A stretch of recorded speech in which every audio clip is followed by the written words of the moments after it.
Okay,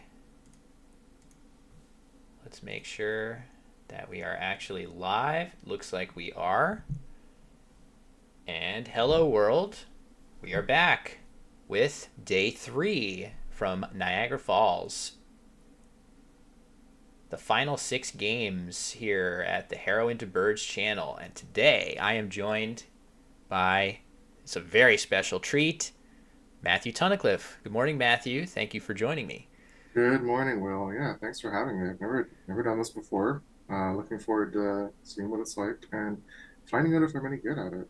Maybe I'm not good, but one way or another, I'm hoping to get the job done. I think you're going to be great at it for any number of reasons. One is that you are one of the best players in North America. Two is I feel like you're very good at analyzing Scrabble positions in a digestible way.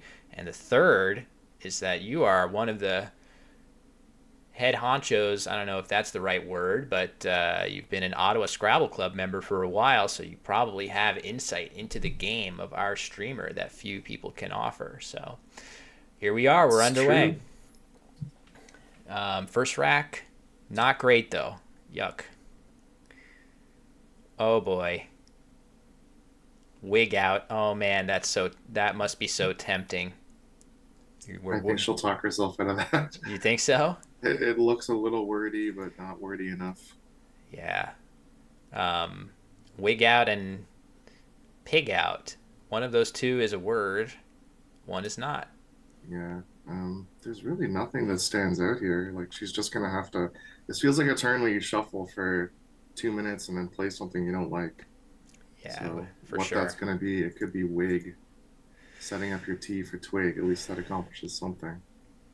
I mean, the But argument in favor of wig out is that if it were to be a word, it would be so much better than everything else. Oh, okay. She's going to play wig. Sorry, I'll flip that board. And that seems correct. She resisted the impulse, which we saw yesterday a number of times. And I know you were watching some of that, Matthew, where mm, she went to the well of the, I'm not sure this is a word, but I'm going to play it a few times. And it actually, I would say overall, she came out very well in those situations. if you can stick a single phony over the course of a tournament, you're doing well. It is hard to get away with something in Collins, a 5 point challenge. So she sees polluted here. There's a word that's relatively new to the Collins lexicon in these 7 letters that I think would be tough to find. Isn't there an old word in here as well? I'm not making up outplayed, am I? Oh, yeah. Outpled. Yeah, I think that's I am also a making word. that up. I don't see it. It is outplead. Oh, Yeah, okay. all right. Well, it looks like that easy spot for it is going to be, well, it's still outpled would play on top of twig. So if she thinks about that, it might go down. But yeah, my first thought was Plutoed. That may no longer fit, even if she were to see it. And I would also say, with those newer words added to the dictionary, those are always a little more touch and go to know and see those anyway. So she's probably going to, yep, here comes, this looks pretty plausible as well. I gotta I mean, I say, saw it and thought it was good at first yeah, glance. It yeah, is very plausible. yeah. Um, Is she gonna pull the trigger on that? I think, I mean, when you said it, it immediately occurred to me, oh, yeah, I think that is good. So it clearly looks word like enough to play. If she were to get away from that, what is she doing here? Just playing some kind of really small. Oh, Plutoed. She had it. She had Plutoed lined up for a moment. Not that it matters, I don't believe. What is she looking at Pluto is doing a here? fantastic word. I just love the definition of this word since they downgraded Pluto from a planet to an exoplanet or something, and they decided we need to add this to the dictionary. That's Um, that's amazing. I actually hey, I didn't mean, realize that. I don't mind what she did here. She got rid of some of her worst tiles and scored a few points. She can do a little better with some obscure Collins words like dupe in the same spot, Doup, Ah, but that is a weird word. so it looks like, everate. So this is a word that Heidi herself played earlier in the tournament. but she hasn't. Oh, well, she's drawn very well, in fact, including an L for leverate if she sees it, but maybe that's not even where she'll want to play.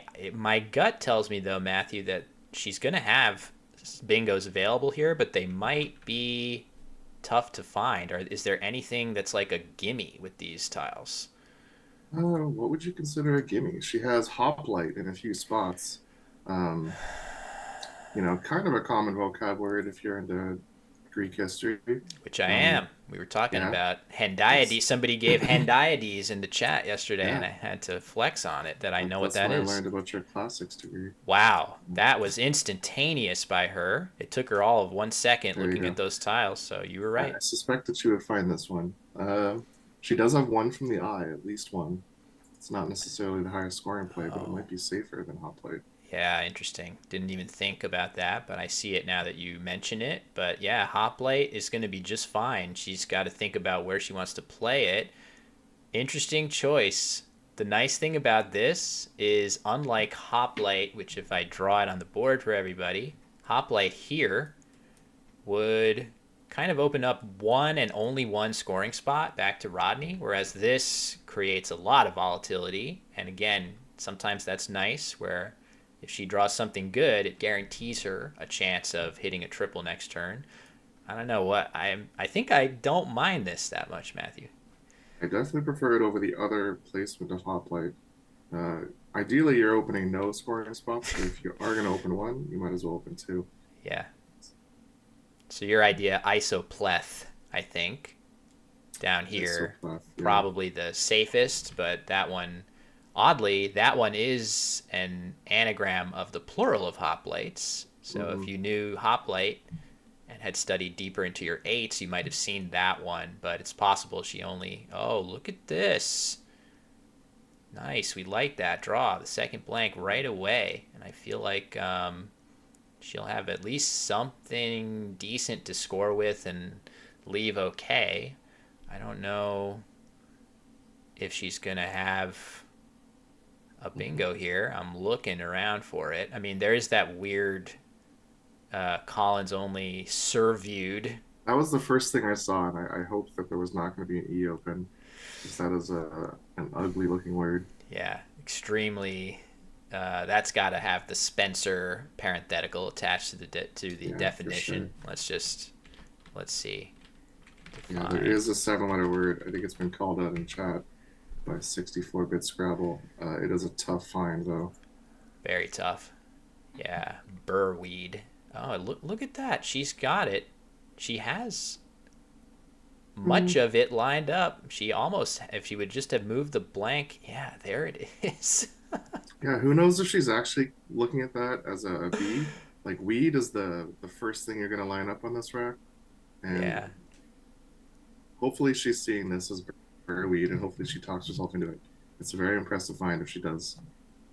yeah. Her word knowledge is definitely to the point where I can't. It's funny, Matthew. I feel like I cannot be surprised if she finds almost anything, and I also cannot be surprised if she might miss almost anything, which is kind of It's crazy. frustrating to play against as one of her frequent sparring partners. I never know what she's got in her bag of tricks. Every time Yeah, I think I know what kind of words she knows, she pulls something like burweed out. So yeah, we'll see if this is one of those times. She definitely lined up weed, so she knows that's the most likely source of a bingo in this wreck. yeah. 7 letter word would play here. Burweed. However, it's worth mentioning too that if she plays just where through the H, that's probably going to be relatively close in quality of a play to Burweed. It's not going to be a massive miss. Yes, you would want to play Burweed here if you saw it, but if you had any doubt, playing just we maybe or just EW in the yeah 64-bit Scrabble pointing out maybe just EW in the upper corner, keeping that E with the rest of your tiles. Maybe you draw a bingo starting with DU. Maybe you draw a 7 here again. That's easier to pull the trigger on.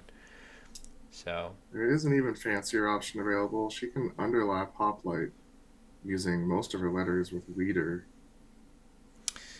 that's pretty cool. That's a lot of points.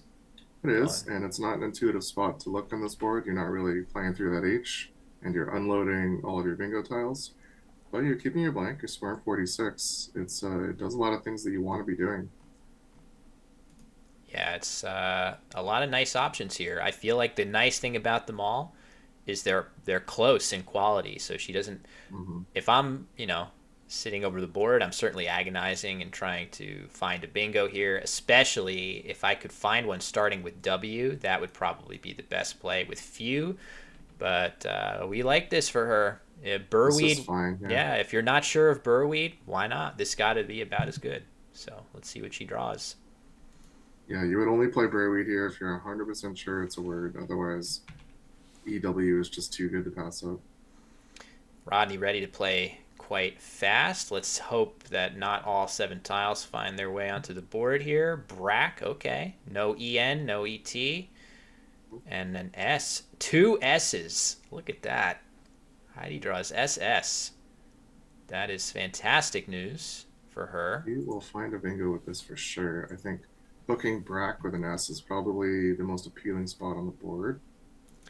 Unless she has some And crazy, I mean, without knowing what she has, I would start out by looking for something crazy through this E with a million underlaps. But maybe with the U in hand, that's not really possible. Where would you even put? Well, you could put the U here. mhm. So I'd look there. But yeah, I think you're totally right that this will score the most. Maybe Yes. she'll want to make a more defensive choice here. What does Yeah, there she is a have more signed? defensive option. Sorry. Underlapping FAIX is it's only a bit of a sacrifice. 1 point, I think, for something like Sunders. And it gives back far less. It floats an S in a really awkward spot in the triple lane, but compared to something like Assured or Dusters, fucking Brax, you're not giving back too much. Yeah, you could always go with dusters and fed too if you're uncertain. That doesn't feel Mhm. like it gives too much back. So she, as you suggest, there's no way she's not going to find something. Yesterday, there was an agonizing situation against Terry where she played Froster with valid bingos that she spotted immediately. So I think she just needs to make absolutely sure that whatever she sees, there we go, duress. Um, does she know that there's a weird Collins variation of With the duress E on the end, with yeah. the E? Maybe not.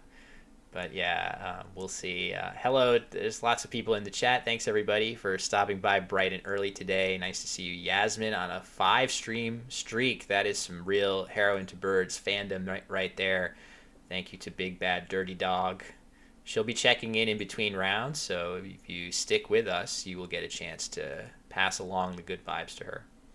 So, what does she have here? Rust. What? Oh, trust. Okay. That would be all right. And here comes, yeah, Dusters.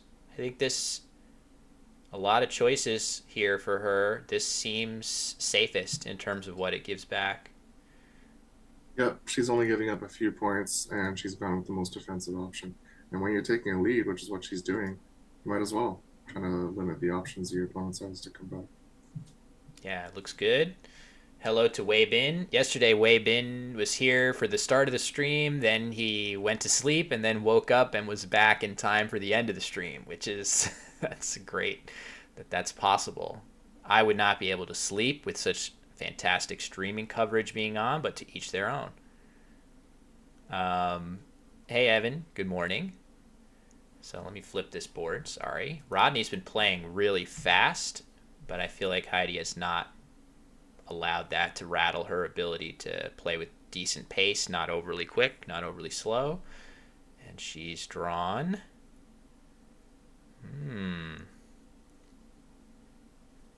Decent tiles. No end for hangnail. This looks close to some stuff. Very. Um, hey, She's Penumbra. You don't need to watch that one. Jason bingoed 5 times, and it was rough. Sorry, Matthew. Go ahead. I think she's gonna score well with this rack regardless. It doesn't look like there'll be bingos available, but having the H to parallel the C in Brack is very good on this board. It's definitely going to be her best spot to score, and it'll probably stay open. Yeah, kind of tough to play here. You need an H to play here, and it's not that easy to play productively through the C, which would block the H hook. So yeah, she'll definitely have some options there. Rodney taking a minute to play, so both blanks, one after the other, come out in She's Heidi's favor. she's spotted hang now. She's got some good shuffling skills there. Doesn't seem to miss her bingos very often. Yeah, her natural anagramming is pretty good. Oh, what are we going to see Is here? that N in the right spot? Hang on. Looks good to Un me. unrun. Unrun. We are not challenging that because that N is exactly where we want it to be. Yeah, this is amazing. Unrun. That's not a word, right? Unrun is not a word, but for 10 points or whatever that is, you're going to let that stay on the board all day. That's incredible. Like manna from heaven, that N comes in just the right spot. Beautiful. And she doesn't. Absolutely correct. Do not challenge. Yeah, no hesitation. I'm sure she would challenge that every time if there was not a bingo like this available, but that's very impressive. And now, barring something disastrous through the L, she's in really firm control, Matthew. Yeah. What is this, her third bingo in a row? Or she had an EW play in between, but all the blanks are gone. A couple of the S's. If she survives this next turn with that L floating, I like her chances a lot. Yeah, that's fantastic. That's just amazing to see that. That's how you know sometimes where you're having a good tournament when stuff like that occurs. You get the letter you need in exactly the right spot. It's always kind of a magical feeling when you get a few games in a tournament like that. So, and there comes the Z. Even better news. Um, Can she do it again? Can she get? Never mind. I thought she almost had like Zoo later, but she'll do well with the Z no matter what. That's always a great tile to pull. Yeah, definitely. So, yeah, she definitely flashed a little grin at the camera after Hangnail. We're going to see Rodney playing something. That F you can see just sneaking on camera. He's getting ready to play FL something. Looks like float. Okay, that is valid. It's kind of a Mm, weird looking word. I could see yeah, Heidi challenge. I kind of expect the +5 here, but she does have a big enough lead that maybe she'll just. It looks like she's frowning. Yeah, Yeah, very reasonable challenge. agree. It is valid. At this score, she can definitely afford to give up the 5 just because if you successfully challenge this off, you are in completely commanding position. Um, yeah, it's been pointed out the play that stands out if she knows it would be through this C Zocalo. Let me spell it right. All right, that was a total disaster. Let's go again from the top. Zocalo. There we go. Hitting the Z on the double, scoring the whole thing on the double word. That is a little at this score. I guess you probably do it anyway, Matthew. But I don't love putting a Z in the triple lane when you're up so much. Yeah, the problem is it is far and away the best play. There's really nothing close. So the Z in the triple lane, it's not giving up triples very often. It's very rarely giving up bingos. It's more a concern of just giving up whatever 45 points. But I don't think she cares about giving up a 45-point play For right now. sure. She cares about giving up strings of bingos. So I just do it. And if Rodney plays there, that's fine. You're still about even. If he doesn't play there, then you're gonna get that spot and you'll be even further ahead. Yeah, So it's true. Maybe once in every, I don't know, 500 games or something like that, you get tripled on and regret it, but pretty much every other time, maybe not even that often, right? That the Z in that spot, basically, you're mostly hitting ing words, right? If you're going to be playing triples through a Z, it's almost always going to be zing, and the G's are all on the board right now. So you can mhm. maybe worry a little bit less on that basis too. There is a question though of does she know that word? It's definitely obscure, very obscure, six Mhm. letter Z word. Um, but yeah, if you don't see that, she's still in very good shape. I wonder if she'll feel dissatisfied with the options for the Z and try to figure out a way to dump more tiles and hope for something better if she doesn't see that word. I'm not sure if there really is another Z play that compares. Nothing compares to Zocalo, but playing down from the BE, hooking the word Bez is Oh probably yeah, fine. yeah, There's nothing spectacular there, but something like Zoo or Zoa probably to undouble both your vowels. Still far behind Zocalo, but it might give you a little more peace of mind if you don't want to put a Z in the triple lane. yes. And certainly, if you don't know that word, a play like Bez, something with Bez stands out. I didn't see that scanning the board. Hopefully, I would sitting down, but yeah, that looks like a great consolation prize if you don't spot that crazy six. So we'll Mm-hmm. see what she goes for here. Uh, she sets up the Z.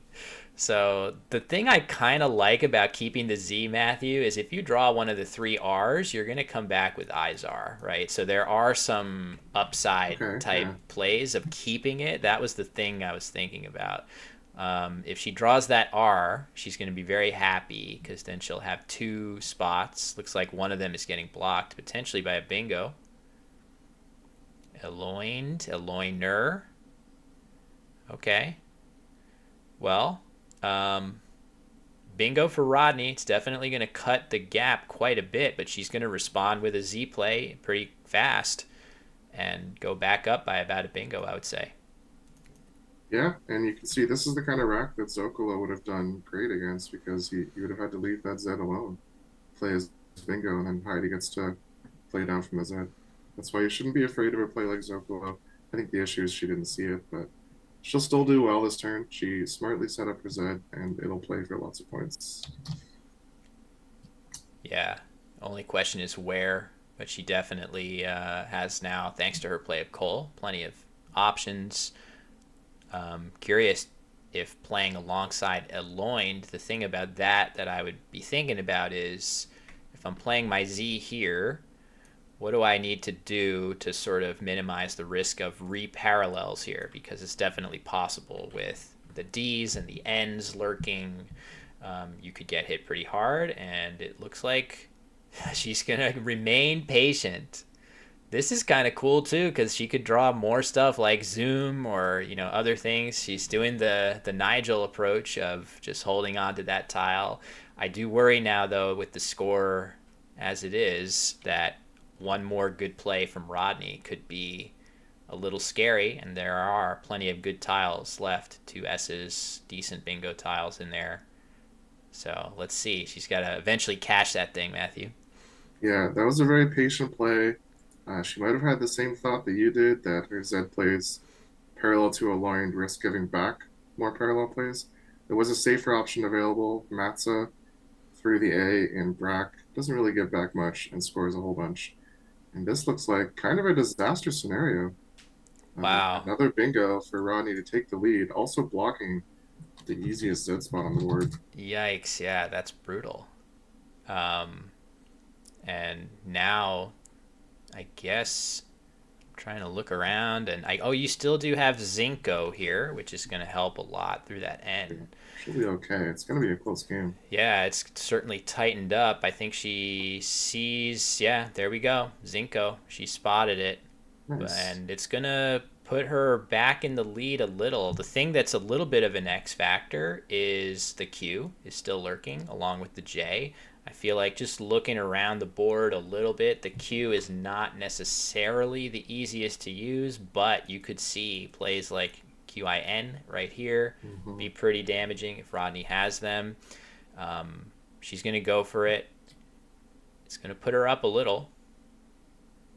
Yeah, one way or another, this queue is going to be a bit of an X factor because you pointed out one good spot, but that spot's also just the best spot on the board for any tile right now, I think. So that's not going to last very long. And if Rodney plays it here with the IN, then he's in pretty good shape. Can I Yeah. also point out that Moonier was not Rodney's best bingo? He had something a little better down from that G. Oh, Geronimo. Oh my gosh. Yeah, that's a tricky one for sure. All right. Not the best draw, but also not the worst. You could have seen her draw a Q without an I to go with it, which would have been tough. It's going to be a little bit tricky, but maybe she'll be able to wring some points out of this. Certainly, she'll be able to, if that spot alongside a loined remains open. Um, she'll have something there, but it does feel, as you said, Matthew, that I'm expecting Rodney to play there. Yeah, that is the best spot for almost any rack right now, regardless of whether you've got a Q or other heavy hitting consonants. You're probably going to play there. There's just not a whole lot open. You can underlap hoplite if you have the right tiles through that E, but you kind of need the right set of letters to make that work. Um, Chances are Rodney's got at least one of the J or the Q, or maybe even the double Y. So he could be grappling with something awkward right now. Yeah. The thing is, if he. So Heidi did draw the N. That's nice because chin is off the table, but certainly cheese could still be playable there. It's possible that Rodney is grappling with having something like QIS and then like YYB or something that is really unwieldy. So he's trying to think what to do about that. But the dodge, yeah, Brax as well. You could see Cheese Mm. and Brax go down. Maybe he's got the other eye and he can set it up underneath there. So there's definitely plenty of dangers lurking, but at least Heidi has the lead for now. Um, and 6 tiles in the bag. Uh, Those I double just Ys are usually that's a pretty awkward tile, but there's oddly quite a few scoring spots for a Y. The tons. N the NY hotspot under Hangnail, LOY hotspot under Moonier, and Yet as well. All of those spots you're gonna do well with a Y. So even if you have both on your rack, it's not the end of the world. You might actually need those Ys to outrun a big Q or J play. Yeah, it's very true. Ys are, depending on the board, can be nice. Could even throw this one in. Maybe you get Mm-hmm. Yeah, some that's another good stuff one. up there. Um, so yeah, there's plenty to worry about. But let's see. Looks like she's thinking about how close she is to armband. Um, what would she play here? I was thinking it might be easier than maybe it is. She does have a big play there, only really one though. So it's not obvious. She has Adman. Leaving both A D R's. M A N. Keeping Yeah, both of her R's, but that's going to be her highest scoring play. She can also play further up with drama, and that doesn't even hit the double word score, but it still scores okay and unloads one of those R's. makes sense. Suggestion also of Umra from the U. That would leave nicely balanced tiles, but I feel like in this situation, you probably are going to need to score a little bit more just because it doesn't feel like bingoing is likely to happen for her. Given that there are 6 tiles in the bag, you could almost, I would say you can almost guarantee Rodney's going to play at least 3 tiles here, whatever they may be. Maybe he'll play something pluralizing unruns. I'm sure not. I'm sure he thinks it's an adjective. Um, Yeah, but yeah. What do you think about him actually taking time for the first time in this game? Like he's been on this turn for a good 4 or 5 minutes. So what does that mean? What does it mean? He's more likely to have good tiles or bad tiles? Great question. Certainly, it's good time expenditure to save all of your time for this critical juncture when the decision is probably really tough. But I would say he probably is dealing with a queue and can't quite figure out what to do with it. Yeah, as Evan says, I feel like he's agonizing over. If he had QIS, I feel like it would long since have been on the board. You just live with almost any leave that that entails playing a play like that. So assume that means he doesn't have that. Not sure what else it could mean. If the Q is still lurking in the bag, maybe he's grappling with the idea of he doesn't have the Q now, and he's trying to figure out what is the play I need to make to help myself. And there we go. So this would be a brutal play if Rodney had the other Y. This looks like a great option here. Yeah, one of the many high scoring Y plays available on this board, setting up another one, actually. So The amount of time he spent on this turn makes me think he doesn't have the other Y, and that's why he didn't want to make this play quicker. Yeah. Um, this does. Was there? Okay, I thought there was some kind of clock press to maybe challenge, but I think no need for that. So now it looks like she has drama lined up. Now He has there, that on man hook available in the bottom left. yeah, as the play that you had mentioned before, ad man, and maybe something better that Mhm. uses. Is there anything that uses an R? Oh, It would be nice no. to get one of the two R's off the rack heading into the end So game, but if she wants to hit any of the high scoring spots on the board, she's probably keeping double R. Otherwise, she can just play Mar parallel to Aloyed. MAR doesn't really score what you want to do when you're down by this much, potentially facing a big Y play. She might just well, want to aggressively start blocking the Q spots and hope that Rodney drew it. yeah, I'm thinking, looking at the unseen tiles from her perspective, it feels like the only Y play that goes here would be STEY, unless I'm missing something. So if Rodney's playing that, he might need to keep JQ on his rack in order to actually hit this spot, right? Like, it's not that easy for him to have a big Y play here. So if I'm Heidi, I'm probably prioritizing playing here just because you really put him in a bind if he is very likely to have QIS at this point. So leaving this spot feels kind of crazy with a Y open, but yeah, I think Yeah, a question of playing Mar here. This would be very interesting. Keeping the case A for Ami maybe to score well with mm, in the end game. That has some merit to it. this is an interesting position because the initial instinct is to play to that triple word score, something hooking all man, or even just something to block the big Y play. But as you say, nothing really plays there, and the real threat, it's not just the fact that QIS scores well, it's that it's the only spot that you can score well with the Q, other than QIS under Bay. But I think playing there and forcing Rodney to deal with his Q somewhere else might be her best path. Yeah, it's worth also thinking, and she's going to go with mana here.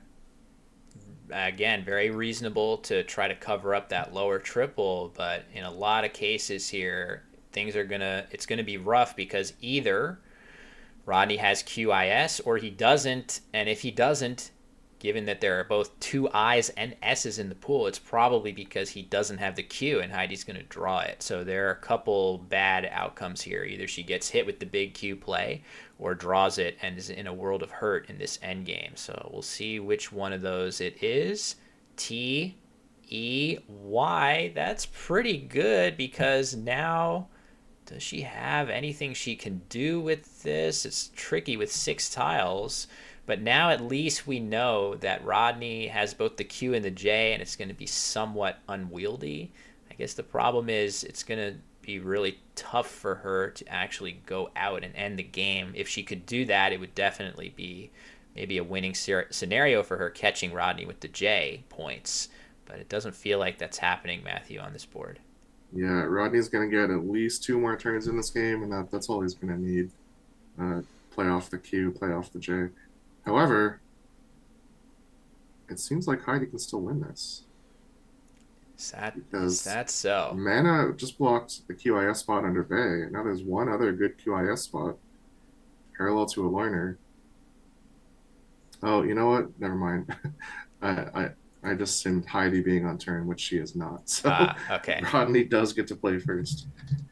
Yeah, it seems like it's gonna be. I was gonna say there must be something crazy to make that Uh, happen, like a borderline J stick or something like that, right? But Never mind, I that's misspoke. yeah. So should be winnable. This is a tough one. I feel like I don't really quibble. She made a ton of nice bingo finds, but it just felt like Rodney drawing Eloind and Moonier, the two sort of high prop sevens, one after the other, is that was really tough luck. Certainly, there was that chance to burn, as you said, burning the Z with Zocalo earlier in the game would have worked out incredibly well, just to force Rodney to play his bingo, and then she gets to hit the Z a second time. Feels like if she's able to do that, she's probably in good shape here. But I would say the real inflection point was Cole versus just playing something with Bez on that turn. I think even that would have worked out a lot better. Yeah, I'd say both of her significant errors this game were just words that potentially she doesn't know. Zocalo and Burweed. But the Cole decision was, I think, a strategical misstep. And like you said, just burn the Z there. Sometimes it pays to be patient, but in this case, I think she could have moved on from the Z sooner. Yeah.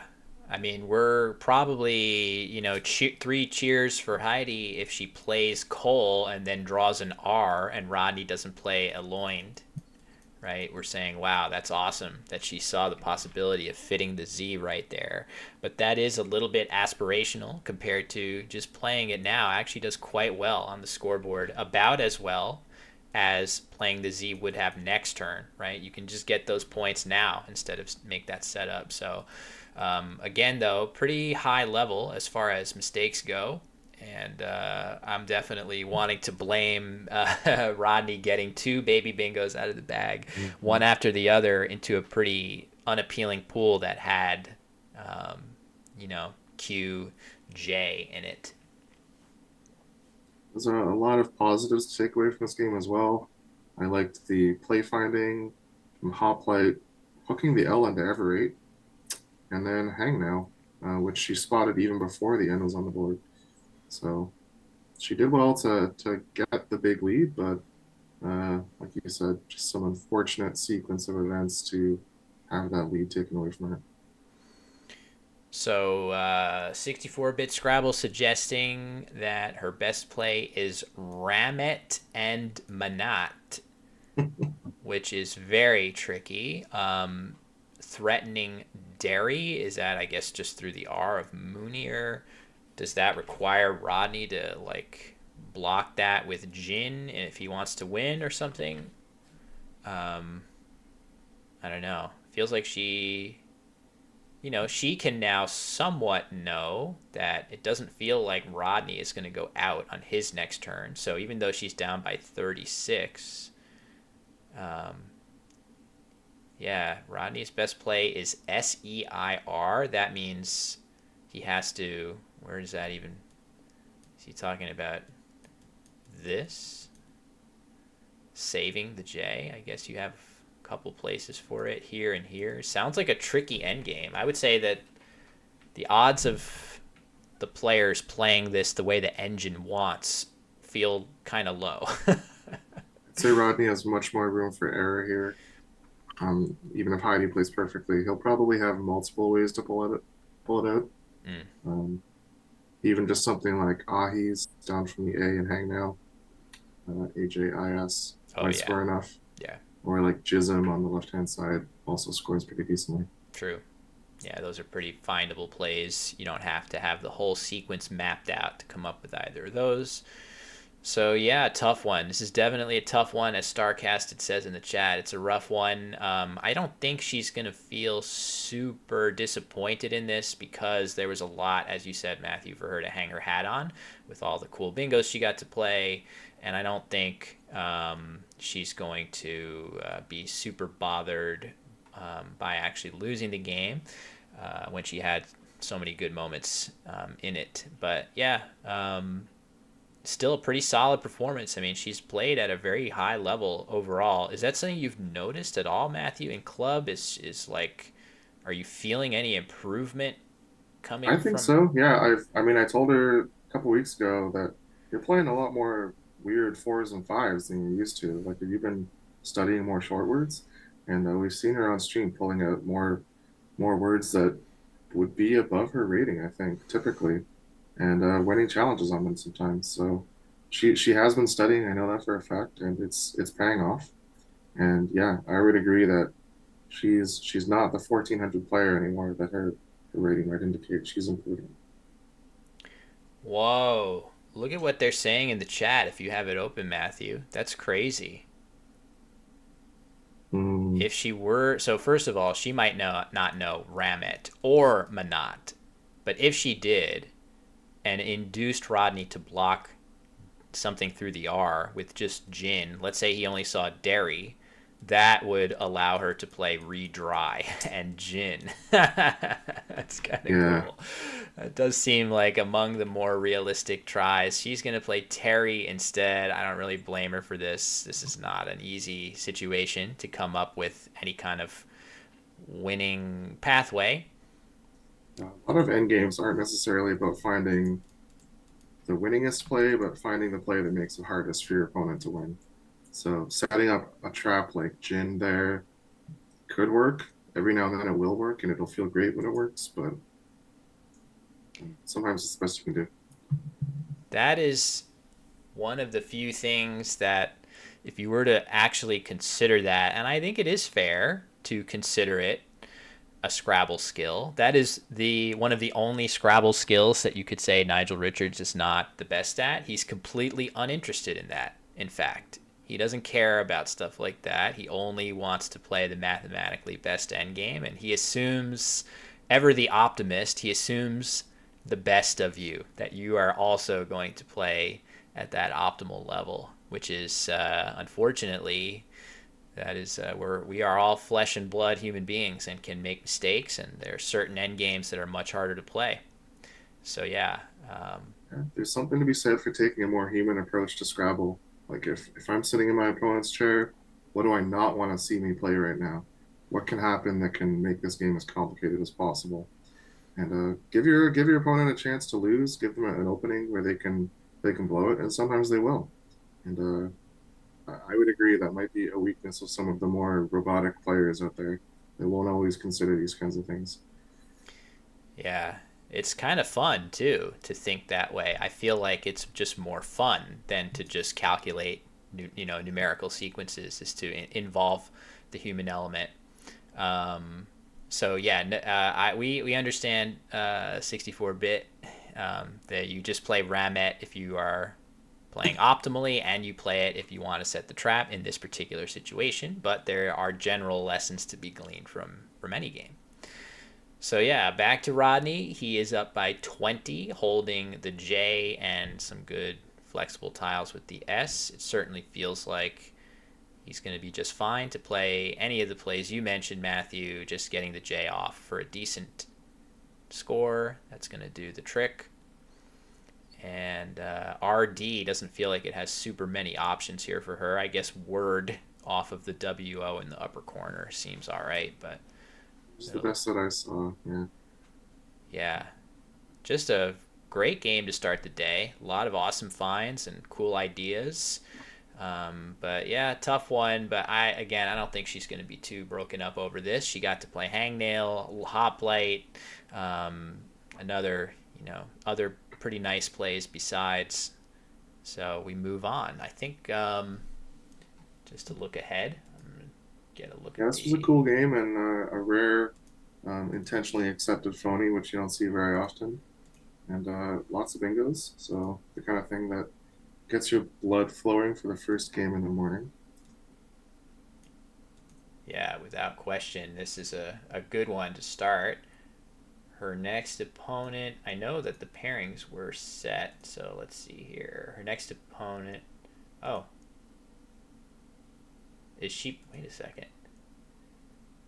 Is it a rematch? Yeah, I thought I was seeing double, but it looks like she's going to play Rodney twice in a row. Rodney Judd Part Two. Yeah, she's going to try to get her revenge here. Rodney will go first in that game, so he gets a smidge of winning percentage that way. But that's kind of funny. I thought I was seeing double, Matthew. I was like, no, okay, I'm looking at the wrong round. But I guess not. So so what kind of psychology can be played knowing that she's about to face the same opponents again? Are we immediately pointing out that Unrun is phony and Or are we not saying anything? And then if I do draw UN in the next game, I can play unrun without being challenged. it's the smallest of advantages that you can grab from this situation? The Not unrun. alerting your opponent that there's a five-letter phony he's unaware of. I think it's probably better, rather than hoarding the knowledge about that particular word. I do think psychologically, if she discovers it's phony, she should shake his confidence by telling him, "Hey, that's phony, right?" and then he has to consider his fallibility and the fundamental flawed nature of human existence as he heads into the next game. I think that's her best pathway. And probably the best play is to point out it's phony without looking it up. Just confidently say, I let you play that because I know it's phony and you gave me a bingo. That would be, Yeah, yeah. that's perfect. That reminds me of what I had a character many years ago that I made a handful of videos, two or three, one of which I never published, which is a long ago YouTube series called Champions Corner. That is something where I would create a video giving advice about like post game banter or something like that, and I would start the video saying like, post game is a great way to get to know your opponents better. Here are some strategies you can use in conversations with your opponents post game, and all of it would just be psychological warfare. That's how I would see it going. Someday, someday. This is what we would call the meta game, the game outside the game. How do you gain an advantage? Even before we sat down at the table, what can I do to improve my winning percentage? What's this? Jibe. I assume that's good enough. Yeah, interesting. And I don't know what the. Has he mistracked or something? Is that actually as good as any of the other J Well, plays he's you got mentioned? the same tiles play in a few other spots, so now he can play Jism or Ahis. Oh, up it comes. He's going to pick it up. James? Oh, I didn't see yeah. that. There we go. I think that is actually maybe his highest scoring play. He's picking that up too. See, he must not be sure of James. That must be what this delay is about. Yeah, you would hate to lose the game on being wrong about James. Um, so, yeah, if he's not 1,000,000% sure, playing something else is definitely the way to go because He she has will hit the clock. definitely, yeah, he'll definitely lose if he plays a phony here. So, um, all right, Word, her best play, a couple other ones, I guess. Well, There she's we gonna go. find word. That is the Oh, best she can do. was there even a couple other ones? Maybe just Erd in the upper corner? She had limited options, but word was definitely the highest scoring. Oh, She and can play Rad. Rad. Yeah, Rad. Sure.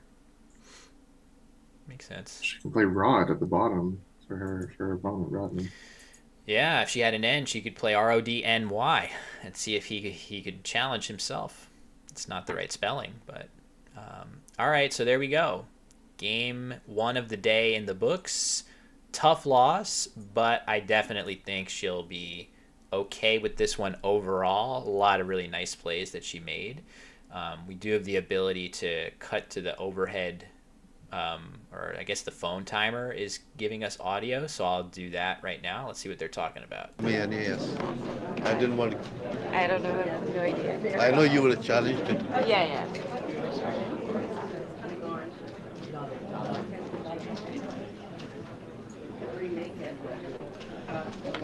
Okay, so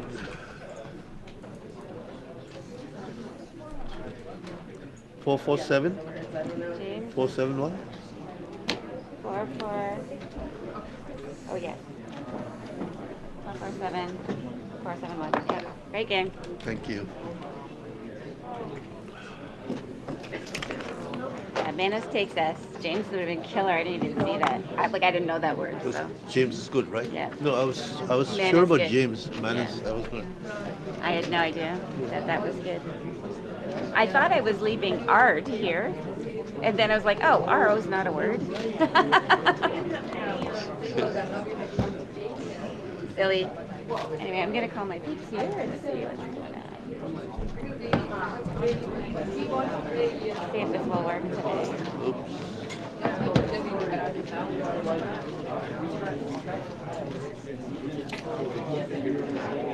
Okay, I'm gonna close the audio over the board, and I think she is actually gonna try to join us here on the Zoom call. So that will be good, Matthew, because we will all be able to hear each other, and if her whatever phone she's using is on the good Wi-Fi, it should be okay from a bandwidth perspective. So she'll be calling in. We can relay 64-bit Scrabble's plea for her to have played Oop. There she is. Hey, Hey, can you hear us? can hear you. Yeah. Is this on the good Wi-Fi? I think it's just on my phone, like data. Oh, Right. okay. Well, it seems good for now. So that was a really Okay, fun good. game. Nice job. I know it probably doesn't feel great to get hit with Eloind and Moonir, but you got to feel good after all the really nice plays you made. Yeah, kind of fell apart at the end there. I didn't know what to do, but I thought you guys would be mad at me for some of my plays for like not, I don't know, You thought we maybe would not bingoing you thought and we I would be not mad at bingoing. you? Yeah, yeah, for some of my plays. Like No. I feel like if It's maybe I went bingos sometimes or better plays for setup plays. no, Matthew, I don't think we're mad at her. That doesn't seem correct. That is not the right word. No.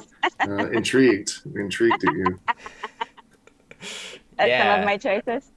So Matthew O'Connor in the chat is wanting to relay that he wanted you instead of dup, which looked perfectly Yes, reasonable to us. He right. wanted you to play the hyper defensive oop Oh, from the O of got with ow this and is. pi, which would have been super defensive. So we're just Can you show me? I don't know. Is there a way for you to show me that? I don't know. I can't visualize the board after. sure. Are you seeing what we're looking at right now or Well, I'm seeing the Zoom thing. Oh, okay. So So you if can you see change then. scene, yeah. Yeah, so I can't necessarily change scenes, but I can Oh, draw yeah, on the right. Okay. board. So you had Oh, wig okay. and then got, and your rack was Plutoed, which Thank is a you. valid word. It is. Damn it. Yeah, so but doesn't play. You didn't Oh, miss okay. anything. So Okay. what Matthew wants is for you to just play oop right here, because Oh, that okay. leads to an extremely tight board. If your opponent Right. does not have an S, they can't really do anything. Right. And he loves that because he's a sicko. We're just telling you, we're relaying the message because we like him. It's not necessarily an endorsement of this play, which it does look like a good play, admittedly. Oh, it still Um, gives up every though. I just realized the underlap still fits. Yeah. oh Making wow. Pav. Oh wait, Nice. Oh, that's Piv. Never Piv, mind. yeah, Piv, Oh, yeah, okay. it would not, yeah, if it was Wag, it would still go down. So, yeah, overall, you had to have been probably you were dubious of unrun, but you were like, fuck it, Yeah. N Exactly. in the perfect Exactly. spot. Let's do it. That was a Is it good? thousand. No, it's not, but it's a It's not thousand good. Okay. percent. It's a million percent correct for you to do Yeah. what you did. Really, the game sort of hinged on like the handling of the Z towards the Yeah. end Yeah. and just the Yeah. most annoying circumstance possible to deny you a really good Z play. What were you thinking on that first play of Cole? Were you I aware was that hoping to draw an R for Izar. that's what we thought? That's what we Yeah. thought. Yeah. And then Cole makes another Z spot, right? So Yeah. scaling that. So the other choice there, well, there was a very obscure word through the Z of Zocalo. Okay.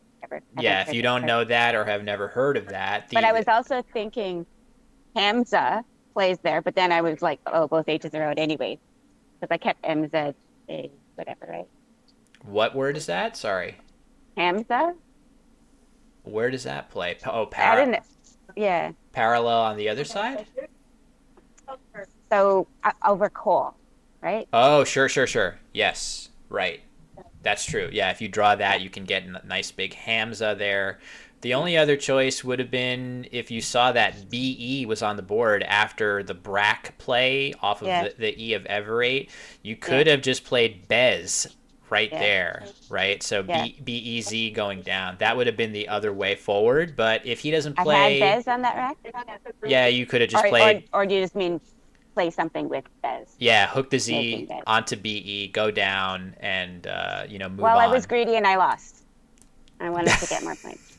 So, I mean, we would be Yeah. cheering you if he hadn't played Eloind Exactly. and you drew an Right. R. So it just worked Right. out not the best. So that's it. That's really all that we have to share about the game. If you had any other questions.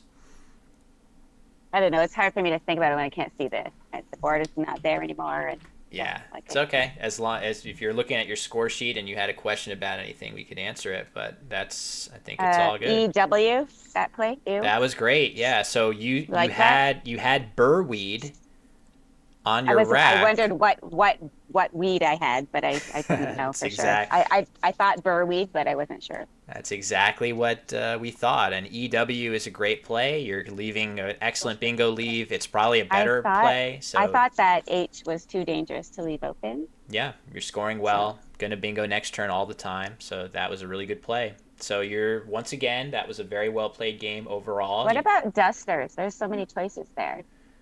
What was there on Dusters, Matthew? She had some higher scoring options that all gave back triples, so she elected for the most offensive choice. She could have hooked Brack with something like Assured.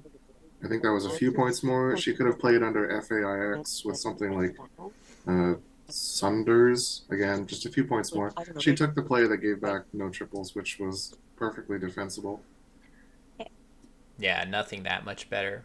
So you actually, according to the pairings, you actually are going to play Rodney again. We were doing a double take For looking fuck's at. sakes. Why? Sorry, language. Fuck. No, this is your stream. Look, You he get just he to. just dropped a phony on you, so you already have the upper hand. I think what you need to do as you're bagging those tiles is casually mention this. You know, I didn't challenge this word because it gave me hangnail, but I know Yeah. it's not good. Yes. Something for maximum psychological punishment. You can think about that. How you can really twist the knife on him and get the advantage going into the next game. But yeah, if you're playing like that, you're going to be fine today. So you just got to stay the course, really. So we definitely wish you good luck in your next game. Okay, thank you. Because I'm Um, here yet. can you So. see? Yeah, do you see the chat? There's I lots of can't happy really see people. the chat yet because I haven't pulled it up. But Any messages from the chat to Heidi? Now is your chance to relay those. Let's see who else. I feel like Starcasted earlier said, "Hi Heidi, great game." Heart emoji. Thank you, oh, Starcasted. Penumbra says, "Good luck, you can do it." Pikachu's are coming out as well to support ooh, you. hi. Um, Matthew says, "Don't go to work tomorrow and have to tell the defense minister that you didn't play enough defense." That's kind of funny. Waybin says, "All the best." Fall Be Kind says, "Great game there. Time for some revenge," which I'm Nice. sure you can get. So yeah, you were right on the verge of winning that, except for those bingos at the end. That was very unlucky with that pool of the JQ, a bunch of I's. So that was tough. Yeah, So that was you'll be rough. all right. Zev says, "Have fun." So everybody's very happy with you, and of course us Okay. included. So Well, thanks everybody, and thank you, Matthew, for doing this. I so appreciate it. I'm super excited. I've been excited all weekend for this, so I can't wait to watch back. You can be mean. I need to hear the truth when Hey, I look you know back. that's not in my blood to be I know mean, you're so not going to do it. I know you never do. You're always well, so generous. we're, Okay, we're wishing you luck. thank you. I will see you guys soon. all right, there we go. Our streamer checking in with us as she will probably do after each round. Did she? Yep, she hopped off the call, so that's good. She can take a break. I'm excited too, Matthew. I feel like it's been on my bucket list to do some commentary with you for a while, so I'm very, Yeah. very glad to have you aboard with us. I guess I don't know if the pairings are lagged. Clearly they're not because they have the next round in, but um, we weren't really taking breaks for long yesterday, but if you feel the need to get up and stretch your legs, you can do that, or we can just hang out with chat for a few minutes. I'm sure the next game is gonna start not super much long for now. Any topics of conversation that the chat wants to hear us tackle within reason? We have veto power, of Within course. reason, yeah. Nothing outside the realms of Scrabble, hopefully. Yeah, like don't make us talk about the 100 humans versus a silverback debate. Nobody needs another take on that. I don't. Some behind the scenes. Behind my scene. Oh, behind the scenes of so the setup from Niagara Falls probably is, yeah, nobody cares about my computer screens probably. Um, I actually don't know how to show that. It would probably need another camera on the outside of all of it to show how it looks. Oh, there might be. Oh, I think there's a picture on social media. Let me see if I can get it. Um, I'm pretty sure that Sue posted a picture of what the setup looks like. Let me see if I can find it. Um, yeah, here it is. I found it. Look at that. The production skills are just next level here, folks. Hold on. Gotta find this. All right, so the first bit of the setup is, of course, everything that Heidi's doing from Niagara Falls. So if I just plop this on the screen somewhere, here. So here you can see the situation. So she has kind of a ring light. So the board camera is right here. Oh, hold on. You can't see when I draw like that. There we go. So the board camera is here. She's got a phone giving the angle of the rack cams. And then, oh, no. This is her. I think this is her. This is the board. Wow, this is really poor. Board, Heidi, rack cam. I think that's what we're looking at here. So the opponent really has nothing going on. This monitor actually is only showing a view of the board and the rack. She has that there so she can see if the board camera is getting wonky or aligned in the wrong way. She can fix it by looking at that, but it's not actually showing her the chat. It doesn't have audio going. Everything is muted. So everything is above board in that regard. All the directors have vetted it and things of that nature. So yeah, that's the clock is, that's right. The clock is connected via a web-based app, and she's sending a link to it to me, and I have it run through my setup. So basically the sum total of equipment that goes into this is whatever this light is, it's not necessarily required. It looks like she and Rodney are there, by the way, so we'll probably be getting started shortly. But yeah, second computer, I don't know what the purpose of that is. I think she was using it to do Zoom calls with us, maybe, and not overtax the one. Oh, the other thing I should mention is that she is actually running OBS on this computer, putting all of her board shot, rack cam, all of that stuff into OBS, going online to Video Ninja, using OBS virtual camera to then share her camera view with me. And then I get that on another scene here. And essentially, yeah, I'm just grabbing all of the individual elements from that scene into this one. So that probably sounds like gibberish, Matthew. Did that sound intelligible whatsoever? Oops. Sorry. It sounded like there's a lot of work and you guys put in a lot of prep time, but it's worth it. But it makes sense, you know. I'm glad that you guys put in this effort. What did I just do? Okay, I got to get rid of this because they're about to play. Okay, and I got to get rid of this arrow, which looks like a weird earring. Okay, we're good. So, Matthew, this is your first go at sort of opening a new Quackle file and resaving over livegame.gcg. And when you do that, it I will... thought I did that, but it's not updating. Oh, okay. Let's see. Let me just test and see how it would go. Maybe just sort of like close Quackle down and start everything afresh. I can always do it if it's giving a problem. We don't have any words on the board yet. But let's just see if you get it working. Let me just see on the Dropbox what it looks like. Oh, you're right, you did. Livegame.gcg was last saved 1 minute ago, so it definitely should be working. I'm not 100% sure why it isn't. Could be on my end. Let me just see.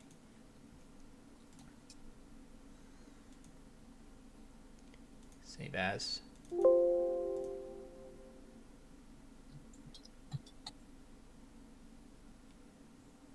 Yeah. I'm not even getting it to work. Permission denied, livegame.gcg. That's weird. All right, let me try again. Fortunately, we're catching it at the very beginning of this game. I'm going to try to run the script from starters.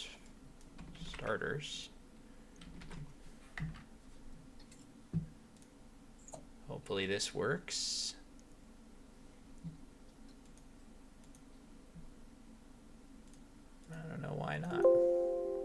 There you go. Looks like good. Oh, sorry. You do it again.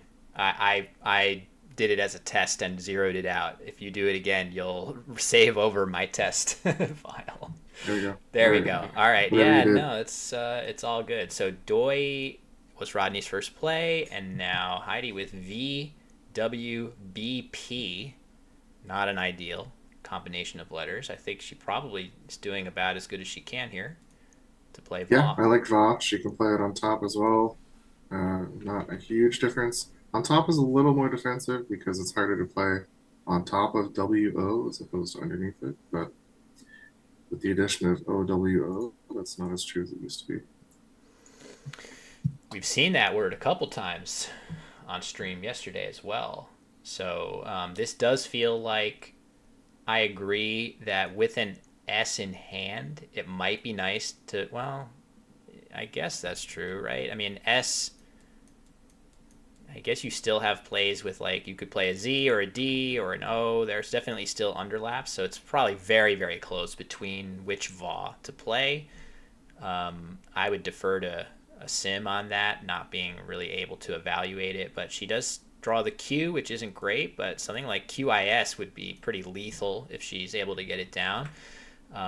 I guess if Rodney plays underneath here, um, maybe okay. So he doesn't. Now what? Do you play QIS or QINS, which slots the Q a little dangerously? I mean, between those options, so Rodney didn't play weight. That doesn't necessarily mean he didn't keep an eye. Might just mean he didn't want to set up that spot. So he might still have an eye. No real way to tell. I would just play QIS, avoid setting up that spot, keep the board very defensible.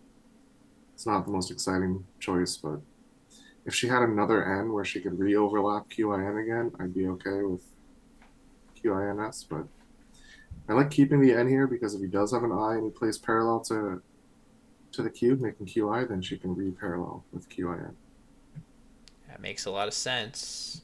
Um, she is thinking about maybe playing the more aggressive version and maybe gambling that Rodney does not have an eye. I think that's what she has set up.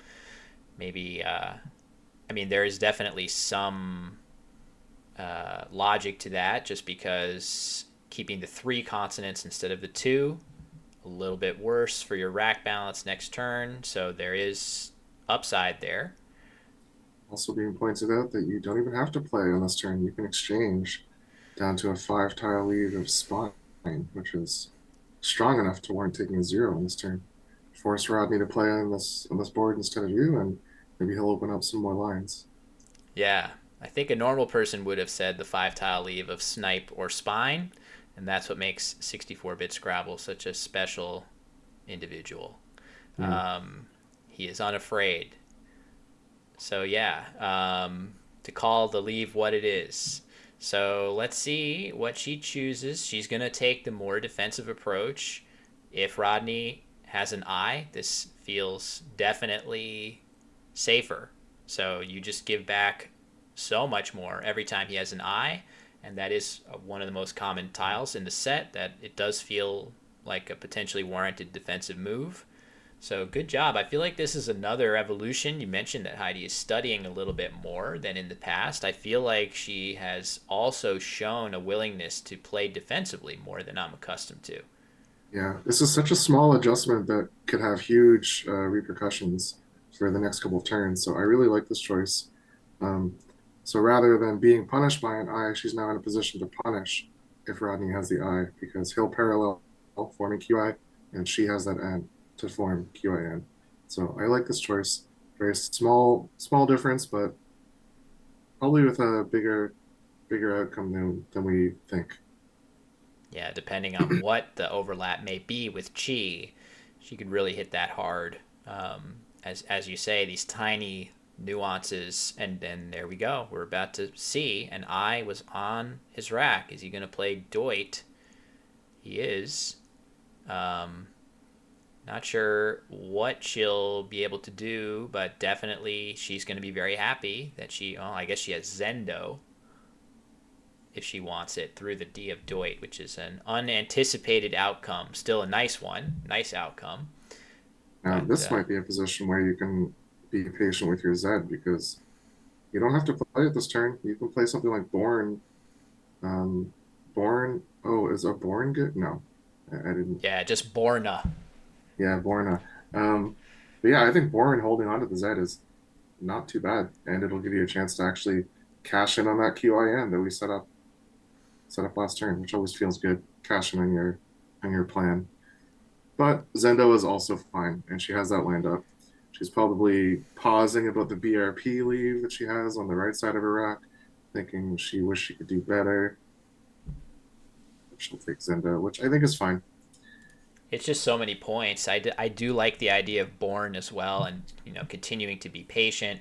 Zendo scoring got to be the most that she can get, but it has that downside of offering a lot back in the form of longer words to Rodney. For example, if Rodney was sitting on a word ending in ER or ED, she just gave him a lifeline to be able to play it. But again, for that number of points, it does feel quite worthwhile. And here comes unruns.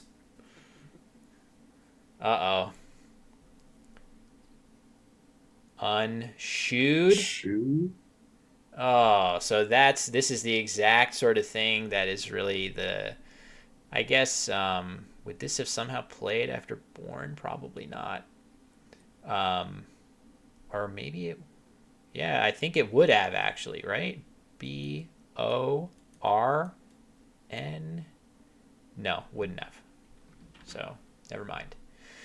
So this is the downside of a play like that, and it's going to hurt. That's a pretty big play for Rodney.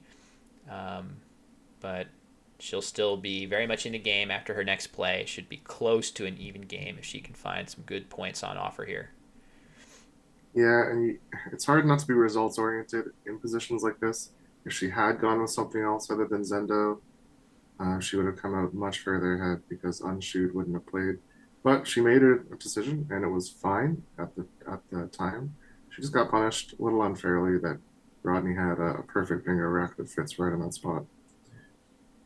Yeah, for sure. So she now has to come up with a way to get rid of the BGP combination, as many of those as she can shed, the better. Doesn't feel like she has a great spot to. I mean, I want to say Jeez, something there's here. there's nothing on this board. She has uh, no options higher than 24, and that's pretty brutal. So she's going to be keeping some letters she doesn't like and probably not scoring well. Something like Gob for 10 points is actually like in her top three to give you an idea of how dry the options are. Yeah, that's rough. This does get your two weakest bingo tiles off the rack, leaving you a nice leave of Paler. I guess my issue there is the V out in space here. There's just so much area of the board that's going to be difficult to access. So she is going to go longer. I actually kind of like the instinct here, Matthew, to not fixate on the absolute best leave possible and make a play that sort of creates more board openings at a slight deficit. I think this is a very natural and reasonable instinct on her part. Yeah, so the board is going to open up as a result of this. She could get punished with a bangled play, but how many Ds are on the board already? Three. So very unlikely.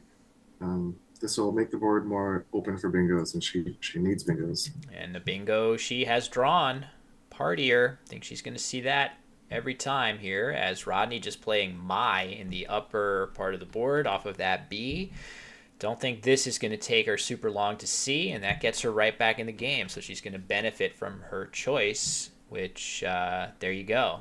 If we're going to be results oriented again, we have to give her the credit there if we're going to dock her for Zendo, which again, I don't really think we should. It's just kind of good play, bad outcome. And in this case, it's going to be good play, good outcome.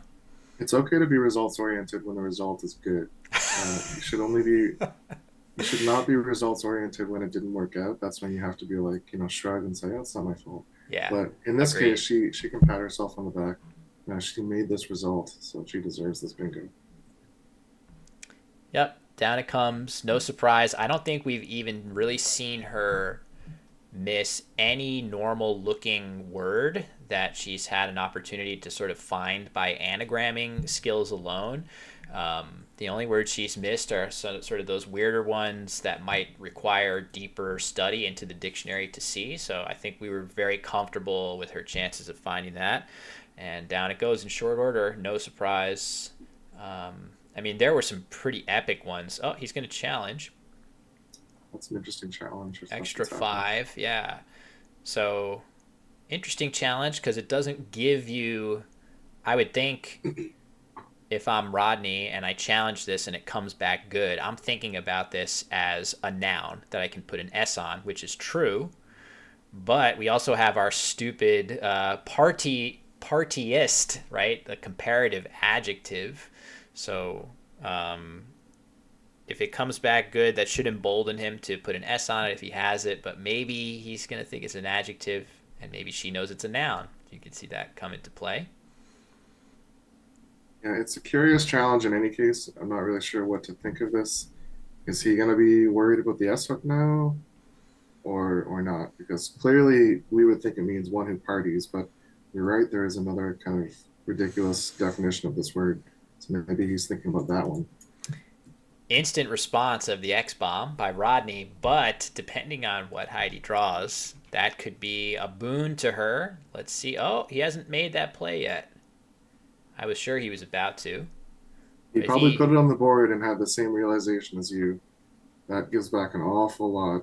It's almost like not worth playing with how much it gives back. You kind of oh, want to wait until something comes from that M, and then bomb your X. yeah, for sure. That would make it so much safer. And now I feel like this could be the ultimate troll. She has Fricondo through the eye of Partier if she Ooh. sees it. Certainly, if she sees it and Rodney has just placed his X here, if he then picks it up and plays something down here, which makes no sense to do, that would be a bit of a troll because if she sees her bingo, which I think there is a chance that it is high probability enough that she knows it, but at the same time, it's not the easiest find. So we'll see if she's able to come up with it. But either way, she will now definitely, because of this A draw, Matthew, she can capitalize on the new spot. Yeah, this will give her a little more leeway. She has this bingo, but she doesn't need to find it as desperately now that she has this spot up top.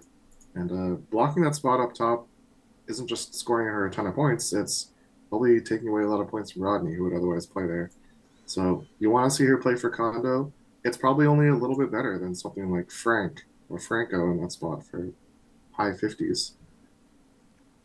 Totally agreed.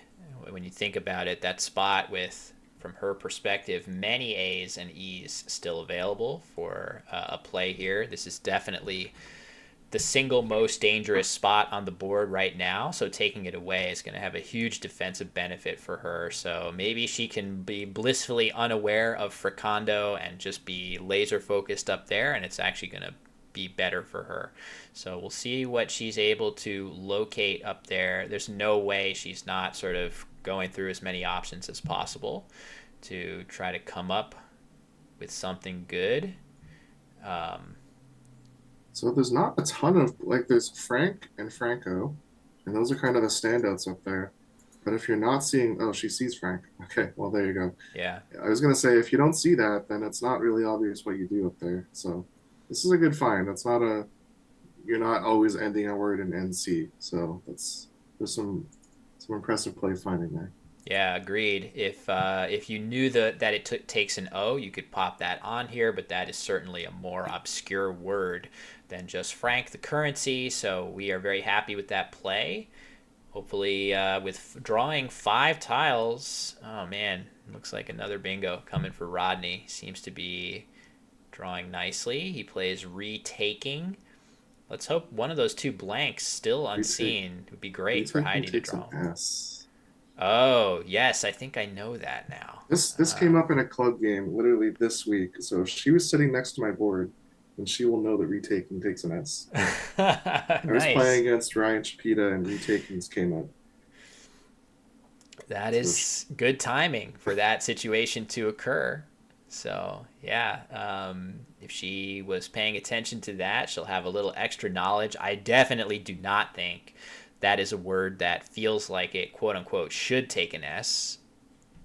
I don't Yeah, know if it's you I do you believe it's agree? Collins only, so certainly not a intuitive one. Yeah, And it's worth noting that Frank instead of Franco enables some extensions to that triple. interesting. Um, Francium, she has IM close to. There's only one more U, of course. Not sure if she has any other ones. Um, Franchise. oh, sure. The Z on the board already, but ISE would definitely hit nice and hard too. So could those come up for sure? I guess there's only one S and one U left, so the odds are not great. And I do feel like Heidi's probably using her M here most of the time. Not sure what. Is there anything good through the K? I feel like there should be, but She has mic'd, so that's going to keep the double O, which you're not thrilled about. So I wouldn't say that's something good, but it's going to help her keep pace. probably worth playing for those points. You hate to leave 0-0, as you say, but that scores pretty well, and two blanks still to come. You could pluck one out and salvage your pretty much any leave with a flexible draw. So that seems okay, but I would struggle to generate that play quickly just because I would be so fixated on trying to find a play that uses some O's and keeps a better leave than that. Yeah, and that's probably what she's doing right now. She's focused on getting rid of some of those O's and giving up on that, which is fine because this Nice. might actually be the best she can do. Yeah, that's great. At a deficit, nice to put the D down in the lower middle square to give yourself a chance to draw E's and play a bingo there. So yeah, nicely done. Sim prefers duly, which I guess is where would that go? Just with overlaps underneath retaking, probably. Duly here, drawing really really hard for the blanks, but a little volatile. But maybe you like that at a deficit. But oof, tough draw here. And bingo through an F with that rack if one materializes. And a V. And a G. So maybe it's deceptively a good leave, a good rack. I don't Rodney think could so. play to that open A and partier and float one of Wow. those tiles. You never know. And as if on cue, she sees that F. Oh man, that would be crazy, right, Matthew? To see Fava or something come down, or I'd rather see V the V there for Vol Ovarial to float the big book. Vola, and then you get Ovariol, and then Hmm. draw the S. That could be pretty. I mean, that's possible, right? Those plays are definitely could happen. Not that likely, but yeah. Um, Good spot by her to see that. Yeah, you mentioned earlier, like she's showing some good anagramming skills, spotting these bingos before they're even available. So shows that she has some vision with these letters, even when she's only got 7 out of 8. She's finding these words. So I'm worried one day she'll hit the books hard and learn them all, and then she won't be missing many bingos.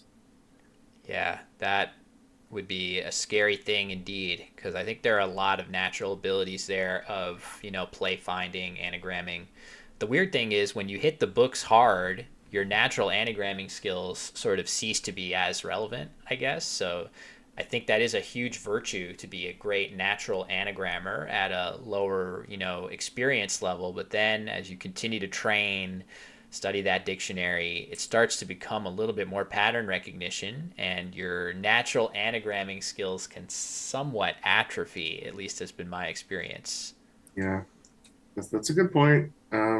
Once you learn all the words, your natural anagram kind of gets relegated to looking desperately for 9 letter bingos at the end of lost games. That's when I realized that I can't really anagram as well as I used to because I'm so used to words just popping out at me rather than shuffling to find them. Yeah, for sure. So, without the bailout, if she gets the miraculous, like the N of hangnail last game, if she's able to get one of those letters here, it would be fantastic for her. The odds are quite low that that's going to happen. I feel like Rodney has a lot of incentive to play things a little bit closer to the vest. If he has a blank, and here we go, he's going to do exactly that. That's a little bit ominous of a play, a very short play. He could have one of the blanks and a lot of vowels, and if he just draws a consonant or two, he could be in good shape after that play, is what I would be sort of doom saying here in Heidi's shoes, Matthew. Yeah, I don't like seeing that play when I'm already losing by a little bit. Um, and my rack looks like this. So you kind of want to play defensive in response to this, but then you'll be down a bingo if he bingos on a dead board. So she has to decide if she wants to keep this open or maybe try to tackle some of these bingo lanes in response to his fish. Um, my preference is to just score some points and kind of pretend that he didn't do that because I don't know if you want to start shutting down lanes when you're losing by 17 on a board that's kind of doesn't have tons of floaters at this point. She can still there's two blanks, one for him, one for me. So just be patient. Your rack will improve at some point. Yeah, trying to play as many tiles as possible this late in the game, both blanks unseen. You're definitely wanting to burn through as many tiles as you can. Um, it also is worth noting that the pool is a little bit consonant heavy, so a play that's been shouted out in the chat of something like Luby here, getting rid of OOL.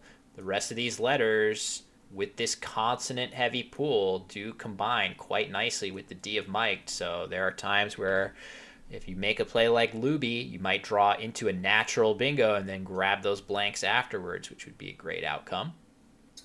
Normally, a play like Luby would give you pause for that big spot that it sets up, parallel up top.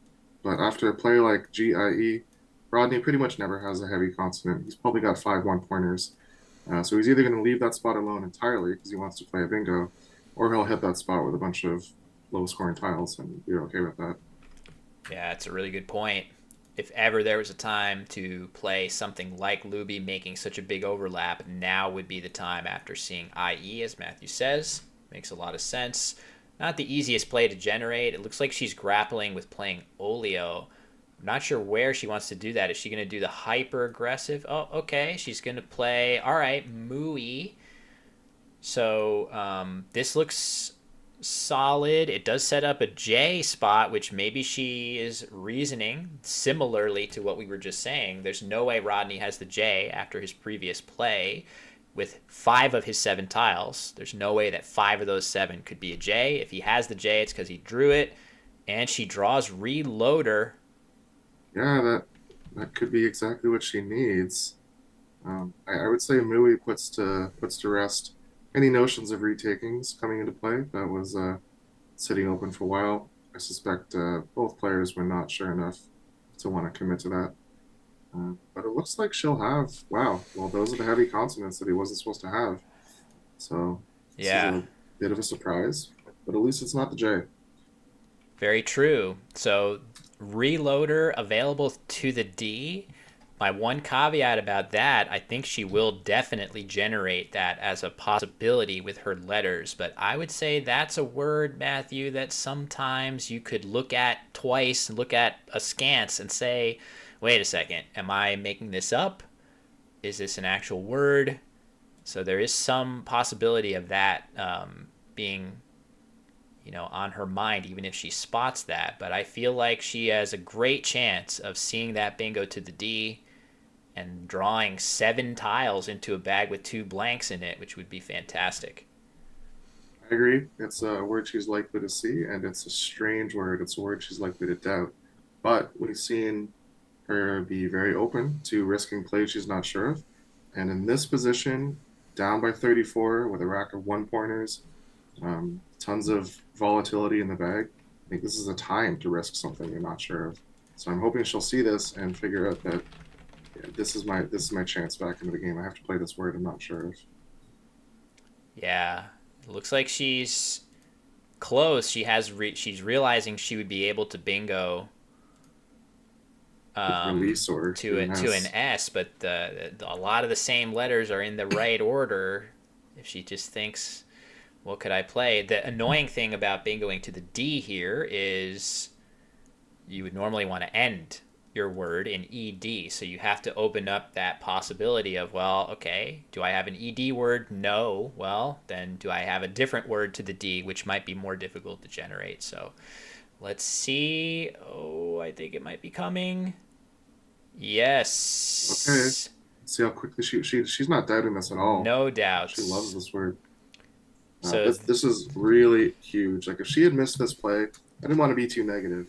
If she had missed this play, it would have torpedoed her chances. But now she's a favorite to win this game. it's definitely worth noting that these two plays by Rodney are more than a little ominous. You could easily see two S's, two blanks. You could see a Zendo's play come down, which he has had that timing in both of these games where right as she's about to get the upper hand, he puts something down that's kind of devastating, and we do not love seeing VU, but okay. Wow. Not the best, but could be worse. One of the two blanks there. Definitely happy to see that. So you mentioned the positioning of reloader, the fact that it doesn't end in that D. Bit of a mixed blessing. It means it's a low scoring bingo, but it also means it's a defensive placement because now there's no letter floating in that bottom corner, which would be a dangerous bingo lane. So when you're winning in this game, she's already probably thinking, what kind of bingo blocking plays can I make? She no longer has to worry about that line because she didn't generate it. Um, Another good point in chat by Starcasted that this was time well spent. She did spend her time on that rack, and it yielded the best play. So uh, Still this was the with time for her to use some clock, and it paid off. Yeah, for sure. Still with 12 minutes. I'm very happy to be in her shoes here. I'm very happy to have 12 minutes going into the last few moves of the game. I feel like I can allocate that and think deeply about those moves. So she, even after spending a minute or two to find reloader, she is setting herself up nicely. And the fact that Rodney has not immediately played something with Zendos or something worse here, I feel like that's a good sign for her. It is worth thinking about, though, Matthew. If you're, let's say, Rodney plays something to keep the score even, it feels a little bit like now she could be the one playing Fava here, opening the board, which would scores 30 points, but um, I'm wondering if she can find a way to sort of stay one step ahead in this game without opening anything new. Maybe she'll have some incentive to go that route. It's a delicate position because she has a lead, but it's a tenuous one. She's only ahead by a little bit, and there's a blank unseen, and there are some decent bingo lanes. So she'll have to juggle. Do I want to control the board a little? Do I want to try and outrun bingos? Do I want to try and get my own bingo rack together? There's a lot of different ways you can proceed here. Chances are the best play is going to be some combination of those, you know. Maybe make a defensive play that also keeps a good bingo leave so that if Rodney opens the board, you can pounce. Um, is there any way that Rodney can try to open the board and she gains the ability to play flavor? Of course, that's possible. I that wonder what sort of play would make that happen How about Hota or something? to get flavors. You I know? feel like if he had Hoda, that would have come down much quicker. Um, oh, is that going Oh, to do it? Not quite. almost. Not quite. Ouch. So painfully close. Um, this does block her ability to play some of those plays that we were considering to that A. So I think this actually kind of oddly makes her life a little bit harder. If I see this, Matthew, I feel like Rodney probably has the last O or A and or both of those. He could have something with like OA in it. So I'd be a little bit worried about that. Um, Yeah, this play pretty much confirms what we already suspected. He has a good rack, probably a blank, possibly an S. Oba is especially scary because of the Soba hook, which we do not have an S on our rack, so he could hit that and then follow it up with something even worse next turn. So this makes things difficult, even though he took a low score. This is a challenging turn. Yeah, so many ways that flavor almost fits here. One of them being right here. It's just the reloader R cutting it off. Yeah, I mean this is tough. I feel like in her shoes, there are a lot of ways you can be thinking about this. One is certainly you want to try to be blocking as best you can, but the other is you've got the lead and you're definitely likely to bingo with a good dumping tile. There we go. She's going to play fave. This seems reasonable. The only thing I would say about this is I was about to say, Matthew, that maybe you kind of want to leave all of this stuff open and just balance your rack because trading bingos with Rodney is a decent outcome here. Are we seeing it? Fave is a new word, so maybe Rodney hasn't gotten around to studying those yet. Those 5 points feel like they could definitely matter here. So Yeah, that's it's not a trivial challenge. nice to see that. But yeah, Fave is it kind of balances the defense and improving your rack, like I said she might consider doing. Um, but yeah, you're right. In a situation where you're trading bingos, uh, Rodney will be the first one making play after that. But now this forces Rodney to have a bingo and an S, and it's got to be an S earlier in the word to hit Zendos or Flies. Um, you really want to see Heidi draw an S here because it seems like those S's are now premium. Like it's the only way you can get a bingo on this board. And you Yeah. can't really defend against those S bingos either. That's what makes this even worse. Like the game will end in bingo. Someone's going to draw a bingo. It's just a matter of who gets it. Yeah, for sure. Um, oh, well, look at this. A cool play being suggested of Laver here. Laver as a possible option, which would leave her with FU blank. Oh no, another U, but an S. Ooh. Ooh, okay. Kind of a mixed bag. Yes is important. She doesn't need to have a bingo immediately. You kind of want to see it like within the next one or two turns, though. So she might have one more turn to fix up her rack and start to threaten a bingo next turn. But if Rodney bingoes this turn, then we could be in trouble. Oh man, so I feel like I've heard people refer to the food as rugulas before. Hmm. She could easily be thinking about that. I feel like the worst case scenario here would be Rodney playing something here and then she is able to play rugulas, which is not a valid spelling of that word. That feels like the nightmare scenario to unfold here because I feel like, again, I've heard people say that food in that way, Matthew. Yeah, it's close to rugolas. Um, so I mean, I hope that's not what she has lined up right now. It certainly looks like that's what she's thinking. But I think she's only going to play this if Rodney forces her hand, which would be a bingo down from Zendos. And honestly, if that happens, she's in a desperate position regardless. So she'll probably see that as a I'm forced to guess on this. Um, Yeah. yeah, I'd say if Rodney just makes another fish, then she's in great shape because she'll get another turn to fish, and she needs that because she's got unwieldy letters. So, suggestion of her maybe playing LOUS, which is leaving just this open. That would be interesting. I feel like any bingo that plays with Zendos, a lot of them are still going to play with fives, but not all. You would at least be blocking bingos starting with S with that play. There's not enough room to hit plays like that there. That would be kind of a send it and pray type move. But yeah, and also the France hooks. Yeah, I wonder how much of a factor those are going to be in this game, or Yeah, if they're just not being considered. I could see even having ISE. I could easily see that escaping notice by anyone, myself included. I might not be thinking about that. Um, so yeah, this is you can see that I like the clock here. Rodney's in a tough situation. He's not playing anything immediately. The longer he takes, the better I feel that maybe he's not going to play Yeah. something.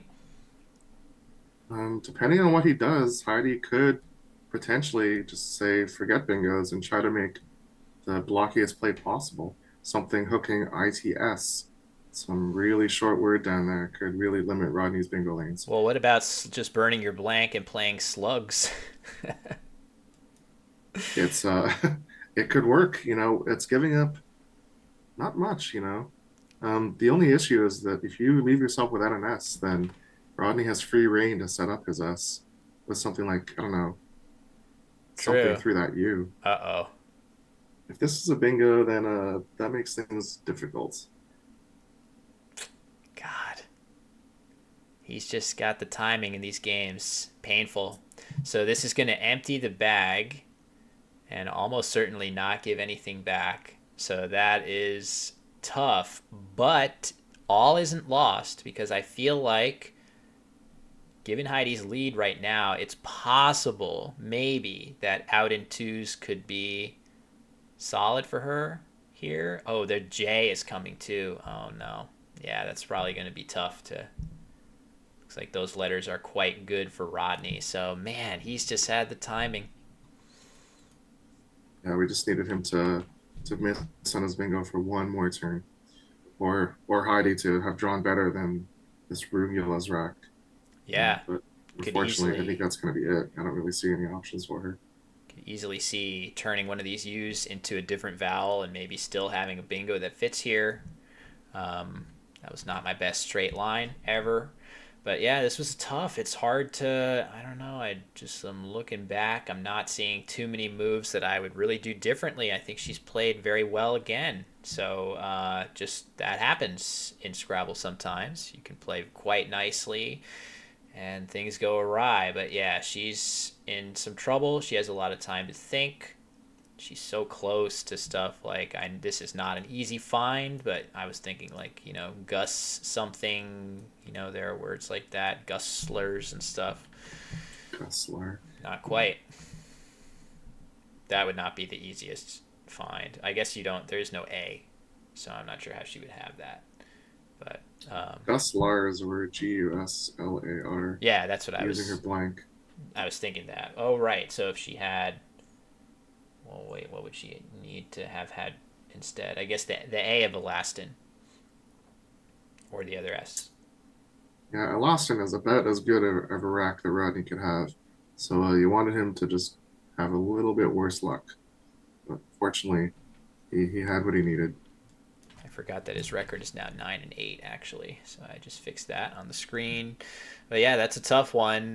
Meanwhile, somebody pointed out in the chat that Jason Keller beating Laurie Cohen by 262 in the previous game, and he is at 16 and a half wins in 18 games, which is pretty amazing. Nicely done to Jason, who I feel like when I see Jason with a rating below 2000, which is what he had coming into this event, I think to myself, that can't be. I struggle to beat him pretty much every Yeah. single time I play him. He can't be rated below 2000, and now he is certainly not. Yeah, and you knew that wouldn't last. So he was due for a big tournament like this, and he'll probably get a chance to put it away. I'm guessing they'll pair him against Josh Sokol a bunch of times. Yeah, Josh And will control his destiny probably to try to beat him. I hope Heidi's not beating herself up over blocking her spot for Rugula's, forming ABBA and Sir. She still has that lined up, and it would have played in that spot she blocked. But it's not a word, so don't worry about it. Yeah, for sure. Whether there was anything else there, probably not, actually. Argulus does not fit, so all things being equal, yeah, she didn't really miss out on anything. Suggesting that she can actually make this a very close loss with something like slug. That would get rid of these letters, leaving RU blank to play rugby or rubby. Any of those plays there. That gets her close, but I'm guessing that whatever Rodney's tiles are, he probably can do something pretty easy to stay ahead. His play is Joe. Where is that going down here? Somewhere else? I'm not sure.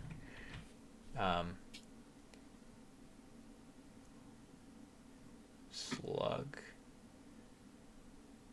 I mean, what about like jeté? Oh, you can't do jeté because then you get hit with a J play. So, yeah, interesting. That's a tough sequence, Matthew, but maybe natural because you've got the S and this is the best place to use it.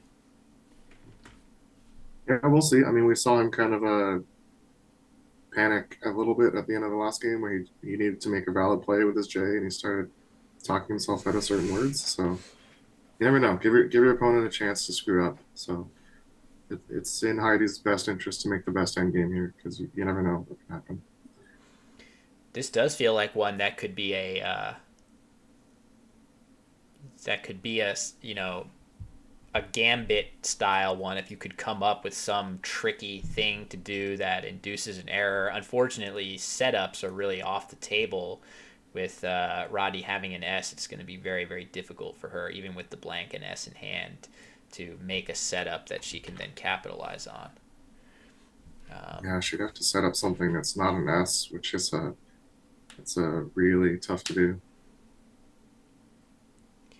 So 64-bit Scrabble saying there's a trap. Yeah, okay. That's what I was, if you play Slug and get Jeté, because it might be the highest equity play that Rodney has, or one of them, then you play out with a J play there. I don't think he's going to fall into that trap. He's got 4 minutes, so he has enough time to think a little bit. So I do like his chances to hold his nerve.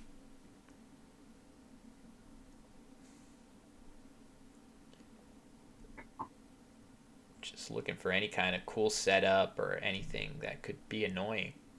But no, it doesn't seem to be there. So the thing I didn't realize until just a second ago is that this C was kind of interesting to be able to play caretaking. You see that? Yeah, If you have CA, that that's could have cool. been a fantastic little way to grab points, but Heidi had the A and Rodney just drew the C without one. I don't really know what is even like maybe a Mui would be a play where you could have done something a little different, but that was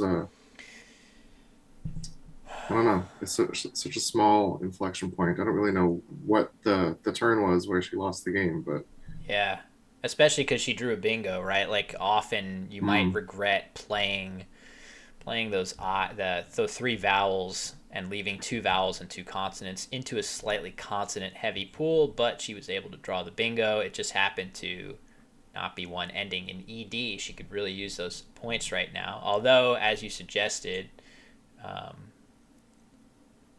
usury. Okay, so nice way to score with this, but probably the follow up play with GL doesn't feel like it's going to be that, strong enough. that blank could be a few letters Oh, it could be an E. or a P. So I'm gonna guess it's a Y, but that doesn't really matter. Yeah, nice way to get rid of both U's, but she will She might have just temporarily. flashed just the blank slip, but Oh yeah, I didn't catch the I didn't glimpse. catch it either. We'll see if it ends up mattering. Um, yeah, now Jeté can be played with impunity. GL is not gonna be a threat. And it's another tough loss that I don't think she should feel too bad about. I feel like these plays were all quite solid. What can you say? That's Scrabble. Yeah, I mean, something like Born over Zendo would have worked out better. That doesn't mean that Zendo was a mistake. It's just that's how the tiles fell. But otherwise, it felt like she got punished for mistakes that she wasn't really making. So sometimes Rodney just draws the last in, when you need him to have a worse rack. What's he gonna do here? Just gin or gins? Um, I think Heidi doesn't yet have her usury points, um, Ooh, so it's a little bit closer, but not close enough. I don't think. Yeah, so he's gonna get 20 plus if he just plays gins. He will get 24. That should put him more than far enough ahead.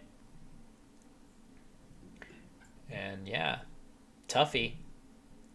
Where does GL productively play? I guess a couple. best she can do is 7. Yeah, Gal. So that's going to be, she had Lig through the eye of Elastin as well. Don't know if there's a way to block both of those.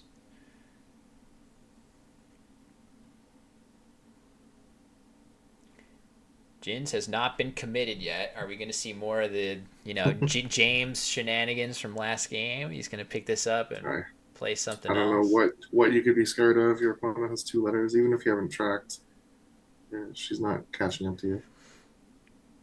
Oh yeah, GUL through the first U of usury, and unfortunately no to Galt. I feel like I've considered that one before, but I think GAULT.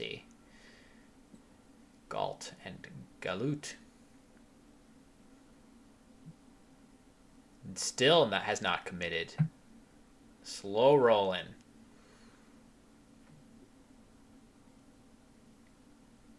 What's there to think about? There we go. Okay, in it comes. Time to go out with GL. Hi, GL. My customary comment playing online Scrabble. There we go. And, yep, looks like final score 446 to 427. So, again, this is another one where fleeting hope was snatched away at the very end in somewhat frustrating fashion. So, she's probably feeling like, again, this happened twice with this guy. But that's how it goes sometimes. I really feel like the pathway to victory here, the subtlest little adjustments here and there might have made a difference, but this was really devoid of those big goofs where you can look back and be like, oh yeah, that's where I blew it. There was certainly nothing like that here. It felt like such a similar game to the last one. Rodney played three bingos, which is too many bingos. And both games, she had a lead late, and it just got snatched away with a late bingo. So reloader was great. It's exactly what she needed to do, and it looked so promising after that. But it just didn't work out. She didn't get good enough letters to respond to Elastin. Yeah, such a blocky play. I'll turn on the mic and see what they're talking about. It doesn't look like she has a lot to say. Maybe he's doing that classic thing when you win and just want to tell your opponent about all the great moves you made and she is listening politely. Let's see. No, and does it take an S? Yes.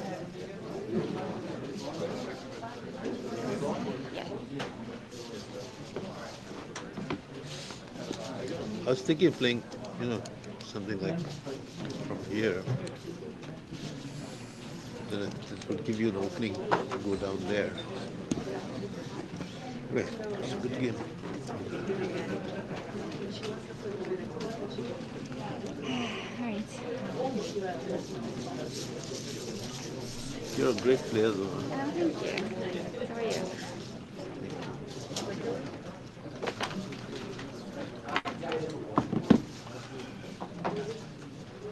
Okay, it sounds like she's hopping on with us. Rodney saying you're a great player. She definitely is maybe not in the mood to post-mortem this one with Rodney. As he's saying, I was thinking of playing something with Zendos going down, he says. But I didn't want to give you the counterplay to do it, which of course makes all the sense in the world. And depending on what he played, it's very possible that she might have been able to answer with a bingo. Would have been heartbreaking, Matthew, to see the Rugula sequence, though, as you suggested. That would be a painful. Maybe she saved herself a little extra pain there. Mm-hmm. And I'd say Rodney made the right choice with Elastin and gives back very little. Just that one bingo lane with Zendos, which is difficult to hit. Yeah, very much so. S in third position and something hooking an E in final position. That's a lot. That's pretty specific to get that down. So yeah, good job by him to pick that choice. I'm sure it was nowhere near 100% win from his perspective, but given what she had, he made the right play to limit her options. So it looks like she will be hopping on with us in a moment. And we'll see how she's feeling. Yeah, we got some good vibes coming in. We'll make sure we pass on the sentiments from everybody in the chat to Heidi when she pops on here. I mean, it is important really to emphasize that she played these two games very well, and here she comes onto the Hey, call. Hello, how are you doing? That was another frustrating one, but you really uh, did play that game very, very well, so you should keep your head held high. at the end, I just couldn't figure it. I got impatient trying to retrack, and I couldn't whatever, and I forgot to write down the like. I just totally didn't have. I wrote down something different than what he had. Thought he had A and a L instead of like N and an O or whatever. So Oh, you're um, talking of the end game when you played the use end. your yeah. That's so you didn't have a win there anyway. So it's Yeah, not that's what I thought. That's what I said at the end. I was like, it didn't matter, but that's why it took so long. I thought maybe if I could do something and let him not play the J, maybe. But yeah. right. If you are curious, the quote unquote best sequence, which is still not enough to win, is for you to play Slug off of Mm-hmm. Zendos, Mm, leaving you are blank, and then play Rugby into the BY of Bangle. That nice. is a slightly better sequence, tricky one for sure. Still does not win you the game, and his responses, he really can do basically anything with the J. Yeah. The only thing that you would be baiting him into doing is if he plays. He didn't even do this when he should have, which is in this game. He could play Jeté and Fave. Mm, If yes. he does that and you keep you are blank, you can play jury burning the Right. blank for 30 and Right. potentially tie the game depending on what he Ooh, plays or maybe win. But but he's he wouldn't do that. but he He's never wouldn't doing that. Yeah. yeah, he didn't do it in this game when it was optimal to play Jeté. So he's probably not doing it when it's a mistake to do it either. Yeah. And that's that. So yeah, this was a well played game. Were there any Yeah. thoughts, Matthew, you want to share with Heidi? No, I mean, it was a well played game. We were glad to see you find Reloader after a bit of suspense on that turn. Yeah. That was a position where you needed to find your bingo there because Yeah. the next best play is so Yeah. much worse. Yeah. And we really thought that you were going to win after that, but Yeah. it didn't come together. So So two really super hard games in a row. yeah, like I said, these are similar games. Felt like you just played the same game twice. Yeah. Um, but that's And okay because you played he well said in at the both end you're a games. really good player. So yeah. Yeah, we That caught was that on the oh, overhead okay. mic. I wasn't sure. And yeah, you were very graceful. It cannot have felt great to lose basically the same game twice. 64-bit Scrabble in the chat says you've gotten better. I think that much is very obvious to anybody that plays with you regularly is that you are in extremely good form right now.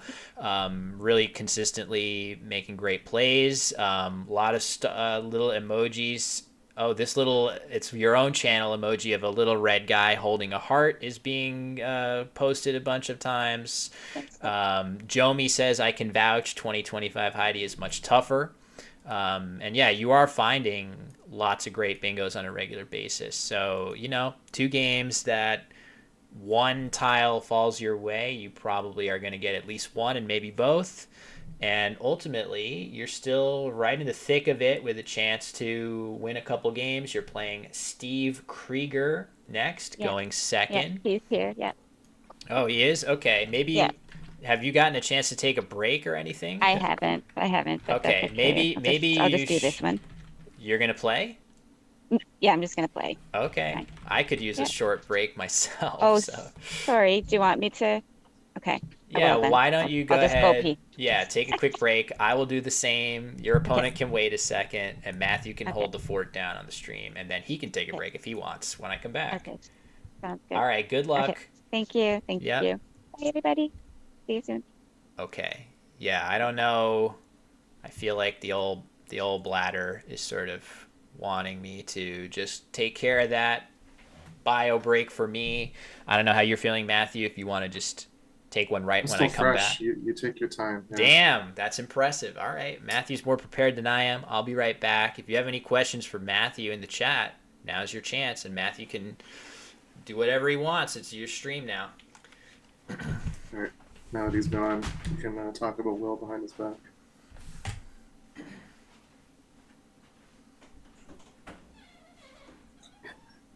Good luck holding down the fort. You know, holding down the fort doesn't mean I actually have to entertain you guys. This means I have to watch, and you guys can do whatever you want in chat.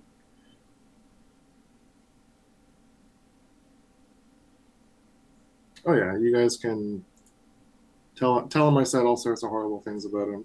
The truth is, I can't think of any bad things to say about Will, so we'll have to make something up. I wonder what that trophy that he has in his background is for. Is that a Scrabble trophy or one of his other many pursuits that he's good at?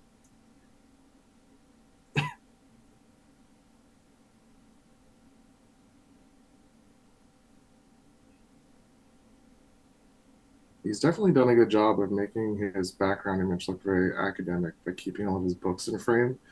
Yet when he shot, when he framed my image, he specifically made sure that the books were not in frame so that I would look like I lead a very dull life.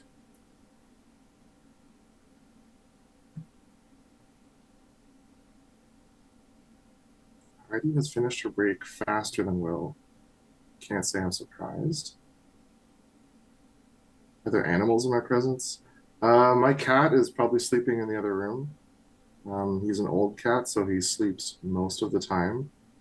Um, Sometimes he wanders in here, usually when his food dish is empty. So if that happens, I'll give him some camera time. But most likely, he will sleep through the day, which is not a bad way to spend a holiday Monday.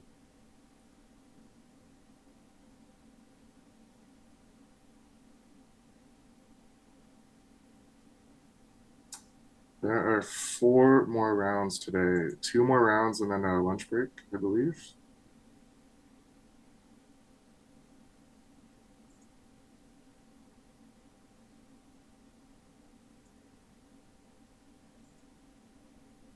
Yes, this is Victoria Day in Canada. Um, Canadian long weekend always comes one weekend before the American long weekend in May. So Americans have next Monday off, which is why the Niagara Falls and Montreal tournaments are on back-to-back weekends, both capitalizing on those holiday weekends. Ah, today. So that's why we have the privilege of having you today. This is a Yes, this and next Monday, two holidays yes. in a row. That's awesome. I did not take a vacation day today. I just had the day off work because of the holiday. I just do as I please. When I Do want it, do to what you want. when I want to stream, I just do it. And if people are sending me work messages, they know they can wait. No, I'm just kidding. That's I just took a couple hours off, and I'll probably catch up on whatever I need to do later. So, oh, hey, let's try. Are you having the same issue when you try to reset the game here? I'm not tried yet, so let's see. I don't know why that's because I got a weird message in my script. So yeah, let's see if we what happens when you try to like open a Who's new going first in this game? Steve. But remember, it's always Heidi on her side, and you pass the turn anyway. So I might reload my Quackle script like I had before for whatever reason. So it's having the same thing, right? I haven't tried it yet. Oh, okay. So I just hit save. Yeah, it says permission denied. So I'm just gonna literally run the script again. It doesn't take hardly any time. It looks like Chin is Steve's play, so that's not too bad. I will work on getting this quickly fixed. Should not. Heidi has a word that she's gonna see instantly. But is she going to pull the trigger on it?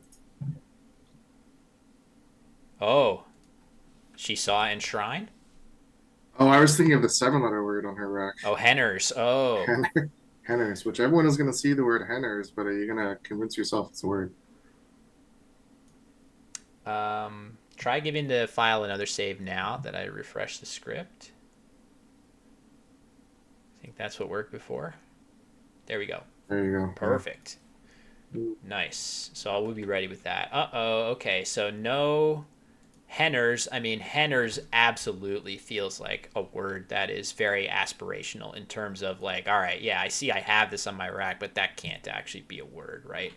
Um, So wait a second. That definition, henner, is to challenge to an act of daring. So this is a I word don't too. think Hennard is a word. Oh, it is a challenge. Okay, sorry. I read it as to challenge, but it is a challenge. Okay, never mind. I guess that is a noun after all.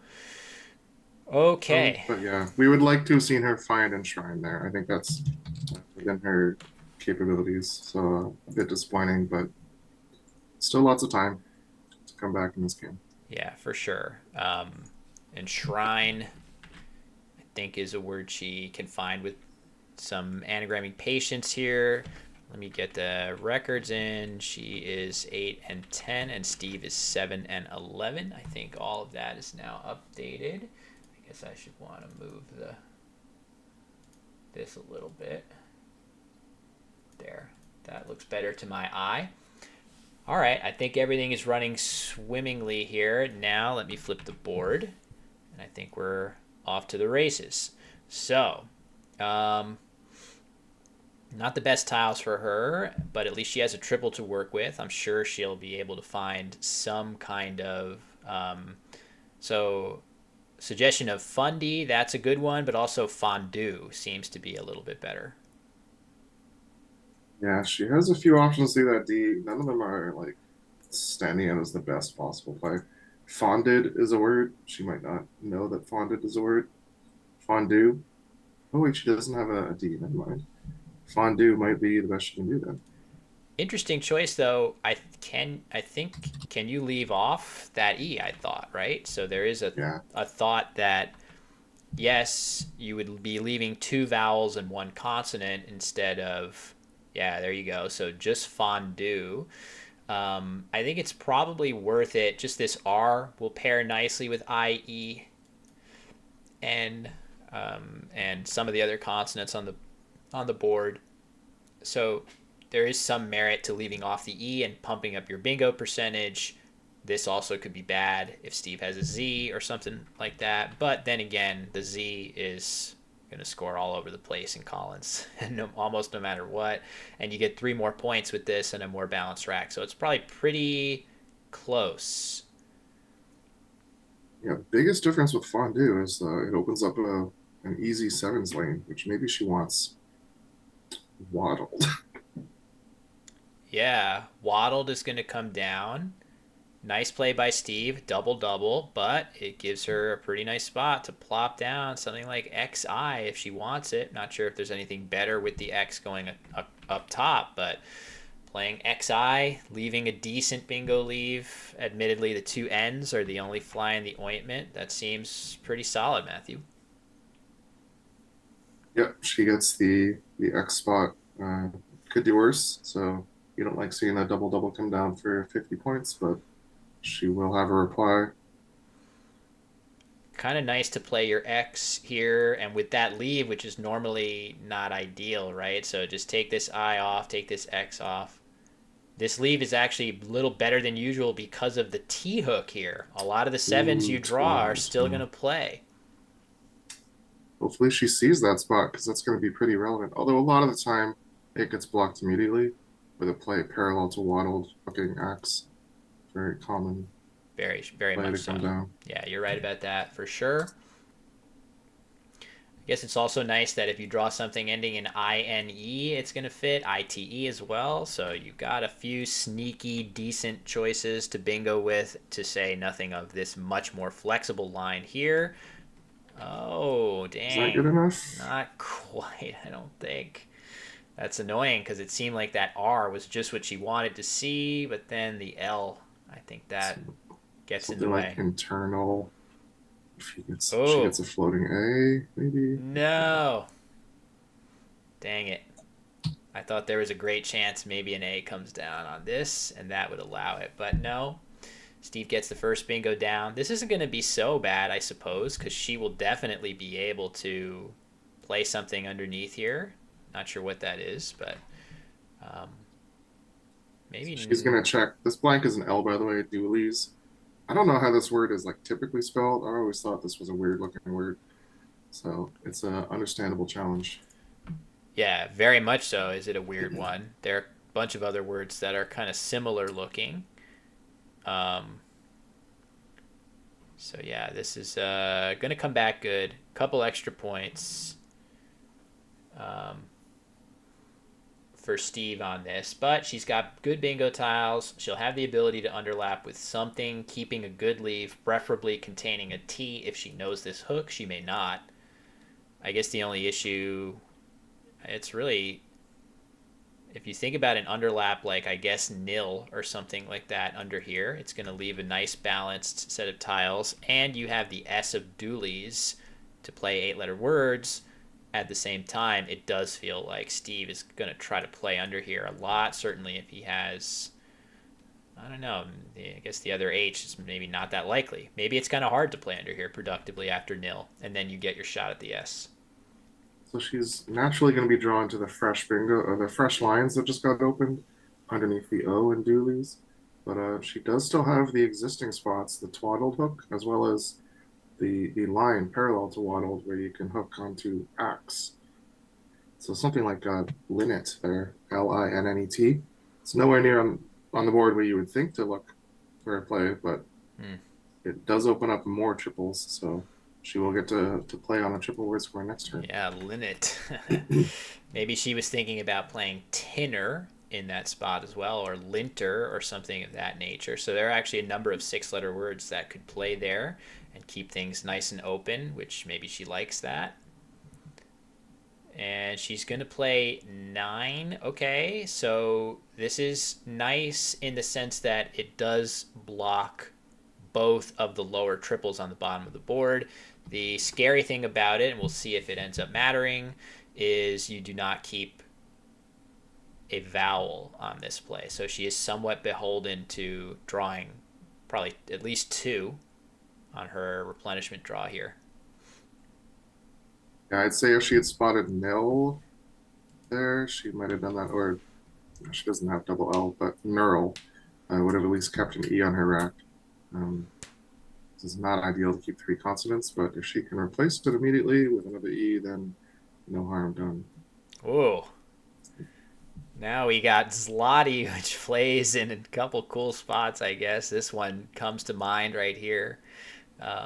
That would be a great play for her. And it would be kind of an annoying word knowledge test, too, Matthew, of do you know that this actually takes an S hook, which is not the most Yeah. obvious. Okay, she can live with that play. Teepee. Scoring very little.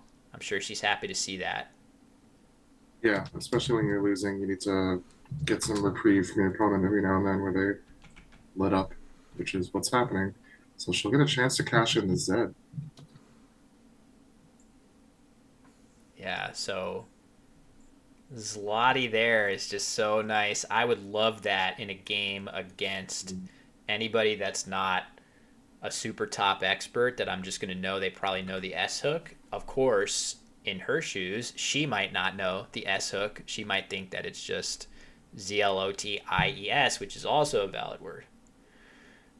It's hard to look past the word slutty here. Like it's just such a, it pops out to you. But there's another Z play available that is not slotty that could be comparable. She can play Trues, Trroz, making Zax. That's pretty good. Yeah, she's Wow, going to that's go what we're with gonna that. see. Yeah, Yeah, this is a good play. LY, also very nice 2-tile combination to keep in general. Just that seems like a nice combo that is sort of hybrid between scoring and bingoing. So this is pretty nice. So she this is a saw cool play. I Zloty. like this. She Yeah, had Zloty lined up. Do we like this better than Zloty, potentially, Matthew? it all depends. If she is unsure on the S hook, you don't put a word on the board that you're not sure of the hooks. So it perfectly reasonable to pass it up on that basis alone. But I don't know. LY has some potential. It's a combination that'll usually get you some points next turn. See what she gets. Umply. Okay, not quite. Um, I mean, even then, there are not that many places for an umply word to play, but she'll definitely have some good scoring opportunities here with all those tiles. And all of a sudden, she's pretty close. Oh my God, the timing in these games is so painful. It feels like every time I want to say, "Oh, she's right there," opponent just gets something big. So Orgiasts clearly with a blank T. So Steve with the second blank. But all is not lost here because she should be able to do something decently scoring here. Something like Clumpy stands out as a great, great play with Oi here that's going to cut the deficit quite a bit immediately. Clumpy. Like, can I honestly say I would have been sure that clumpy is a word? Uh, Is it? Oh, God. Is it a word? it is a word, but Oh, okay.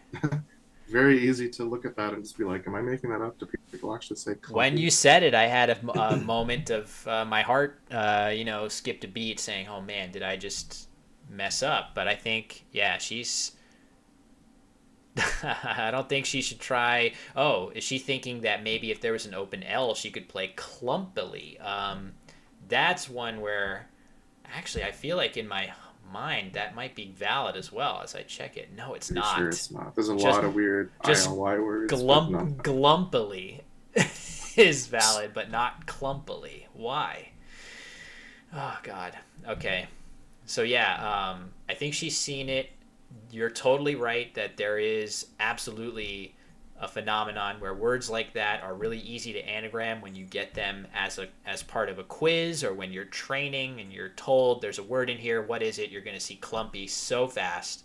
Very, very different to be able to recall over the board that that word is actually valid.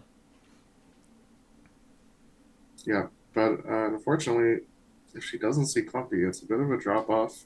You can do plumy in the same spot, although that's not necessarily an easier word to know, Plumy. Um, otherwise, she can play pilum, Pilum, down to the middle triple word score in Yeah, TP. there is this spot, as Matthew suggests. That's kind of good.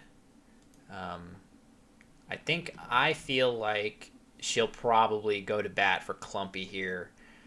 It feels like it should be a word. It is a word that in 5 Point Challenge, if Steve is remotely unsure, he's definitely challenging it, which is very scary if you're not 100% sure.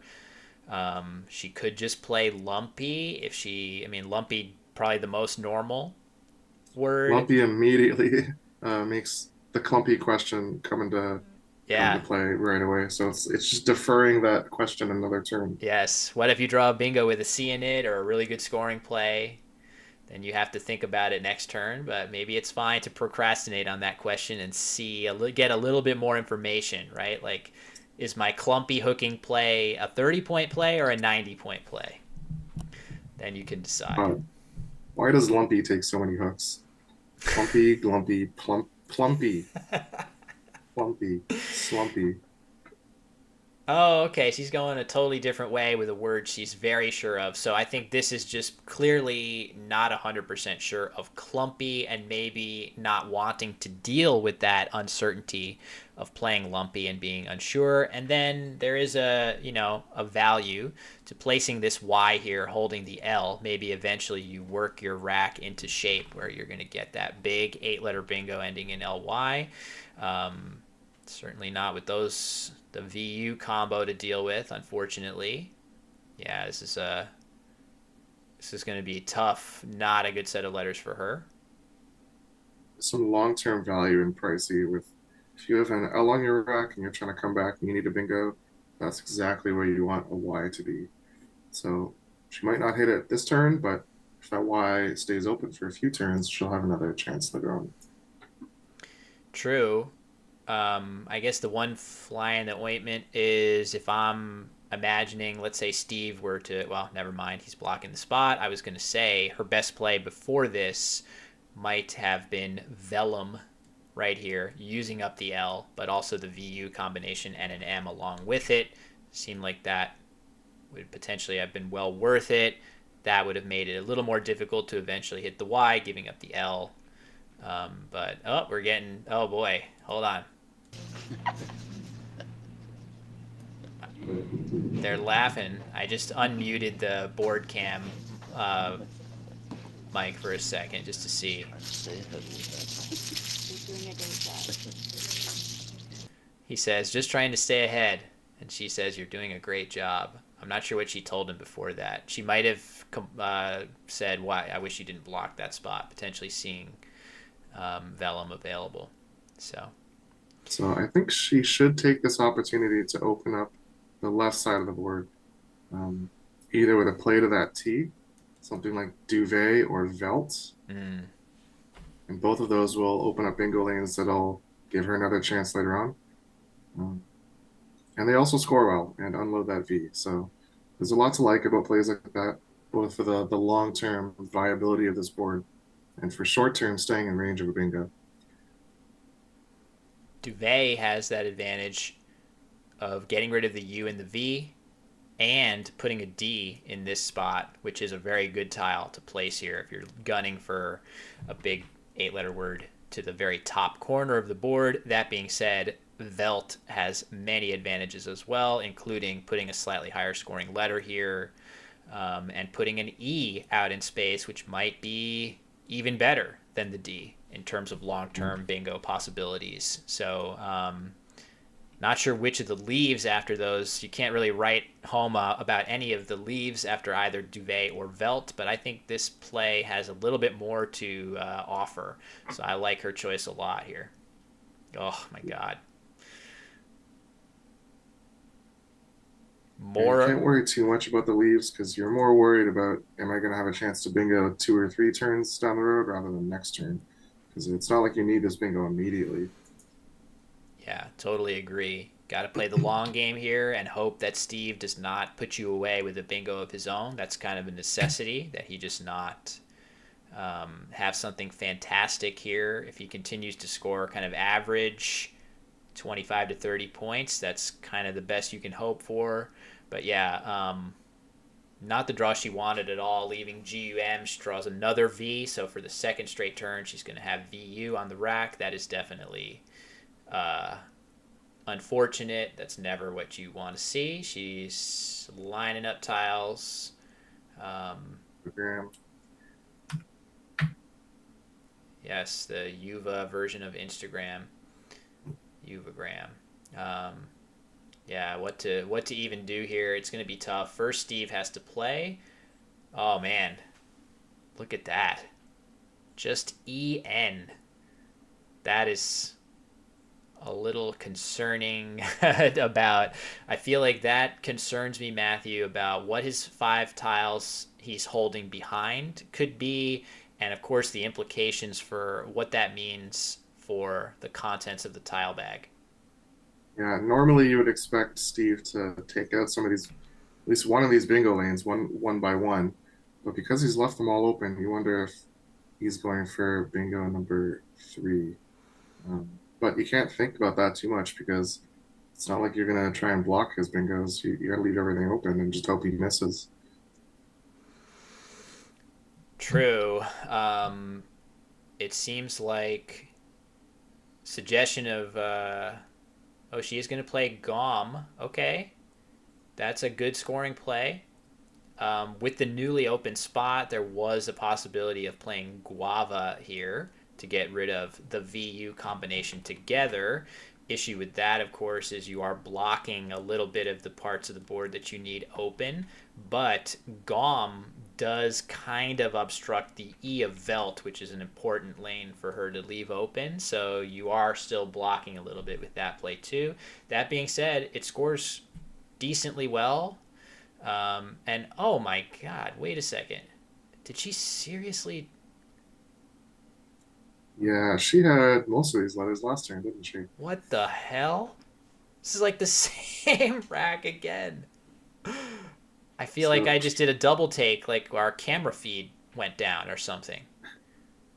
yeah, Oh this is my kind of the moment where I God. wonder if she's gonna win this game. It's starting to slip away. These draws, I mean, that is just so trash. My God, that's painful to see that. So, yeah, I mean, what do you do now? hope that Steve, I mean, Steve did open the door a little bit with this play, right? Whatever this scored, it wasn't that much. So maybe he is going to struggle to score again, depending on where he plays. It's definitely possible that Heidi can play Guava or something like that here and draw a little bit better. And her eventual bingo is actually going to matter thanks to Steve's low scoring plays that he's made. So let's see what he does. Of course, I say that, and he could easily just play a J bomb or something right now. That would make things much more grim. So a lot is going to hinge on his next play for us to feel like Heidi has still some hope here. Yeah, and I mean, Heidi doesn't have the luxury of being able to maximize her lead value every turn. She needs to keep scoring. She's at this score, she needs a bingo and to keep pace. So Gom, not ideal that she holds onto the V and obstructs that E, but she needed those points, so she reasoned that she had to make that sacrifice and obscure that lane a little bit. She doesn't even get to play something like Avo here. Like the V has actually decent overlapping ability. If you just draw an O, you could play VOE here, AVO. Those plays would be fantastic for her to balance her tiles. Like if you could just take one of these A's, turn it into an O, I think we would be very happy because she would be threatening this high scoring play that leaves decent, borderline decent bingo tiles, tiles that are maybe good enough that you can luck into something. But there is no play like that. You're going to have to make a less inspiring play for sure next turn. Frustratingly, all of her available plays, they continue to obstruct bingo lanes.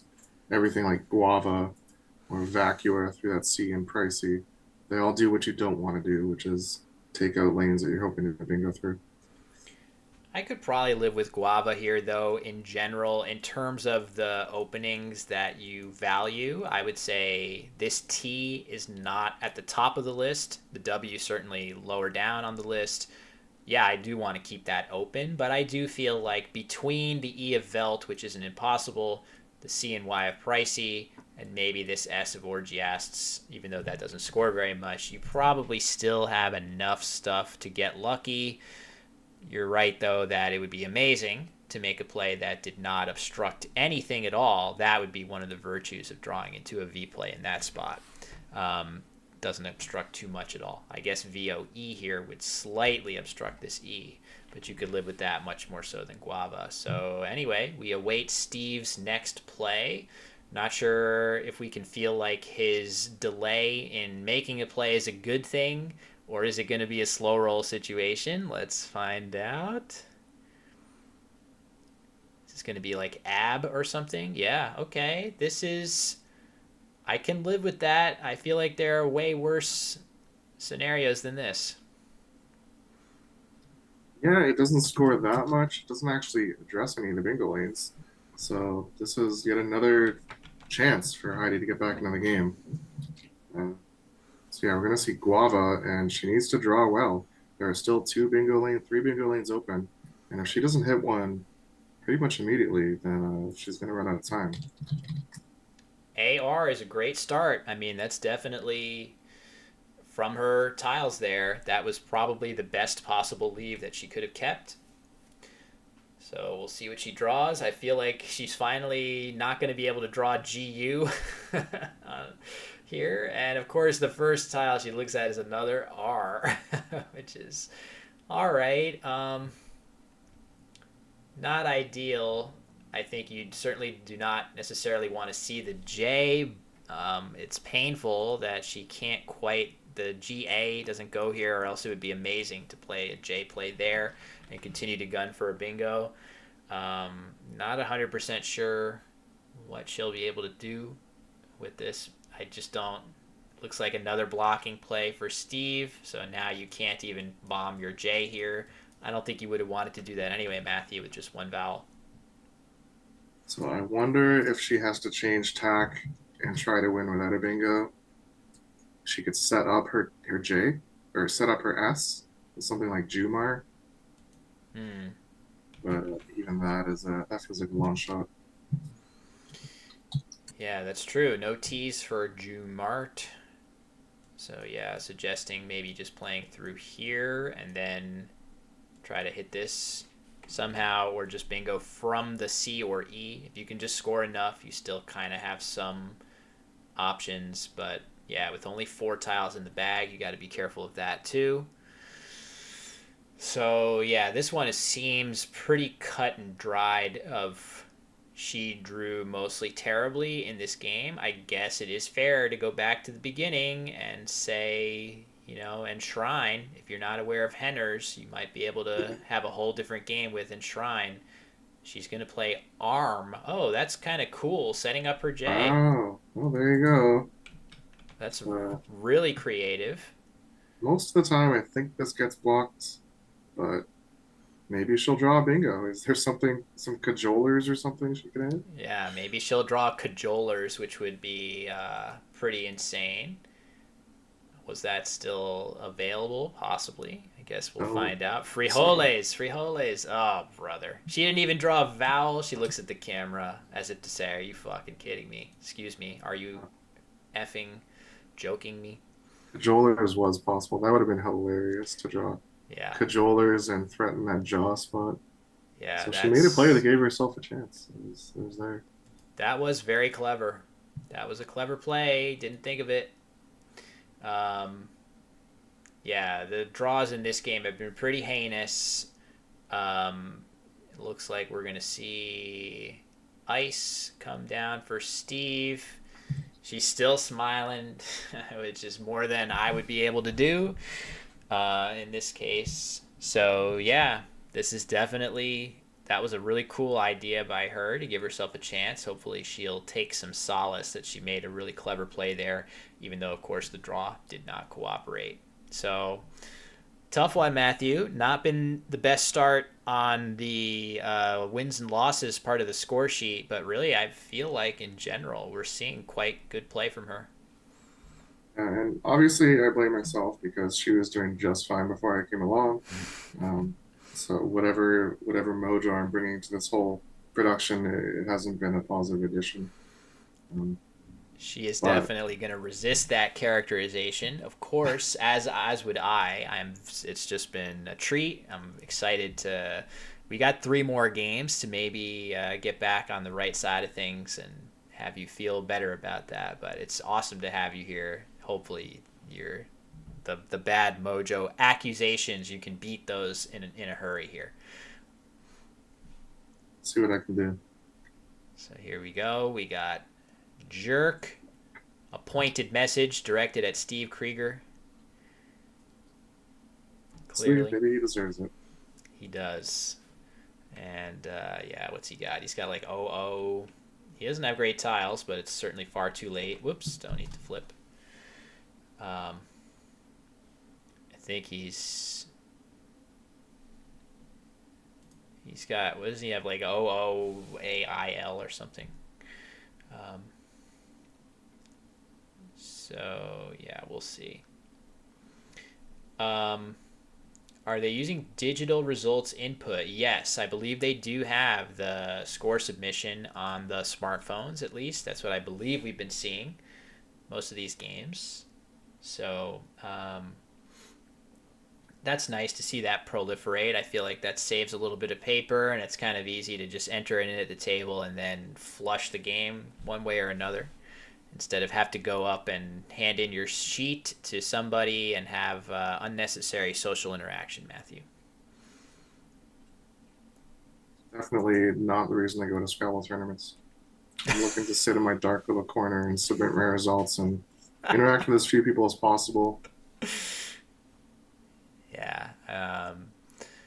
I originally was kind of like that. In fact, it was about a decade ago when one of these Albanies, where every Albany I seem to go 11 and 11 or 12 and 11. Doesn't matter how good I get. I could become Anders Wilson in the flesh, and I would still go 11 and 11 at Albany. And there was one of those early on where I had another one of these results. I felt like I knew the dictionary way too well to still be having results like that, and I was getting cranky. And I sort of made a conscious decision at that point to try to go to tournaments for a social aspect, not only for the social aspect, but try not to go to tournaments only for competition alone. That way, if the Scrabble doesn't go well, you can't be that disappointed because you still usually are going to hit on, getting to see lots of nice, fun people, all of that sort of thing.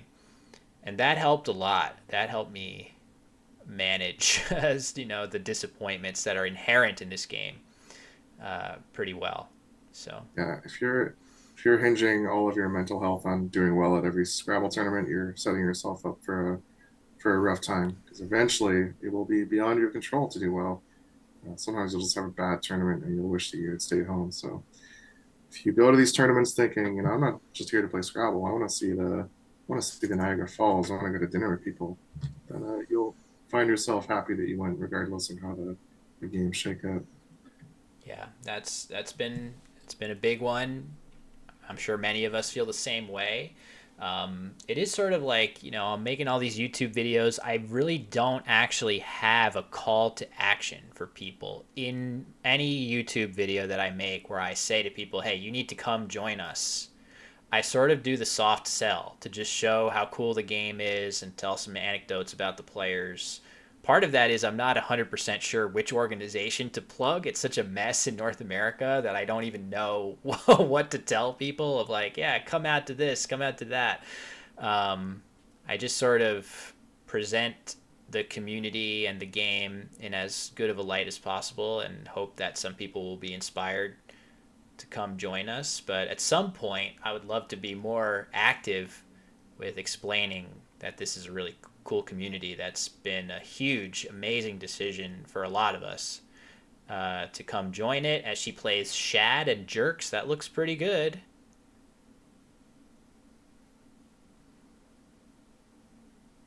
Seems like maybe her best play. Realizing that Steve is going to go out with something and just grabbing the best that she can get from a point perspective. He has Chow and Agio, and he plays Chow.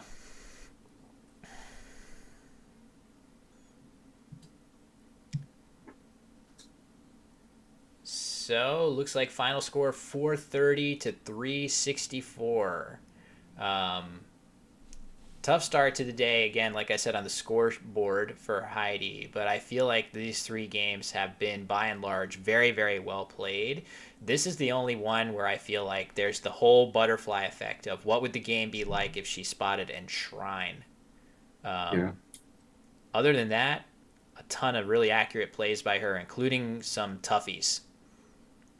Yeah, honestly, I would only say it's the one mistake, or the one pretty notable mistake, but sometimes that's all it takes. Like players in this division are good enough that you can't always afford to make one mistake. Sometimes you have the luxury of being able to miss a bingo here or play a phony there, but when the tiles aren't perfect, you have to be perfect. And I'd say she wasn't. She missed out on Enshrine, and that was her chance. Yeah, to really shape the future of the game. I'll unmute the mic here, see what she has to say. I don't think so. I just got a lot of crazy. And Heidi, your number is 24. 24?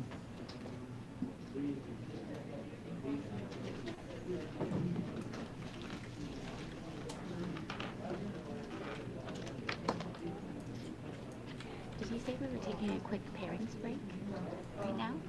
Probably it's going to take a few minutes for him to get the pairings for the other divisions. I don't think it applies to the Collins. Oh, does it? It may not. If you're willing to play with a little noise in the background.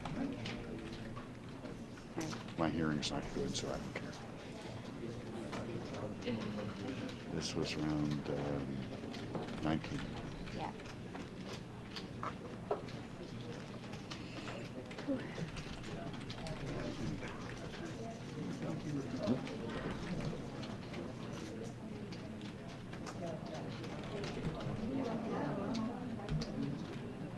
Check my math. That's good. So that right. Make it split.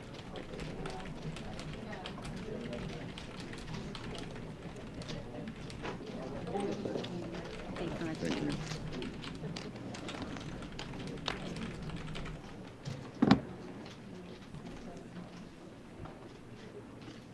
All right, she's getting in the headphones. I was just attempting to tell the chat that Jason Keller has just Gibsonized by virtue of his win over Josh Sokol.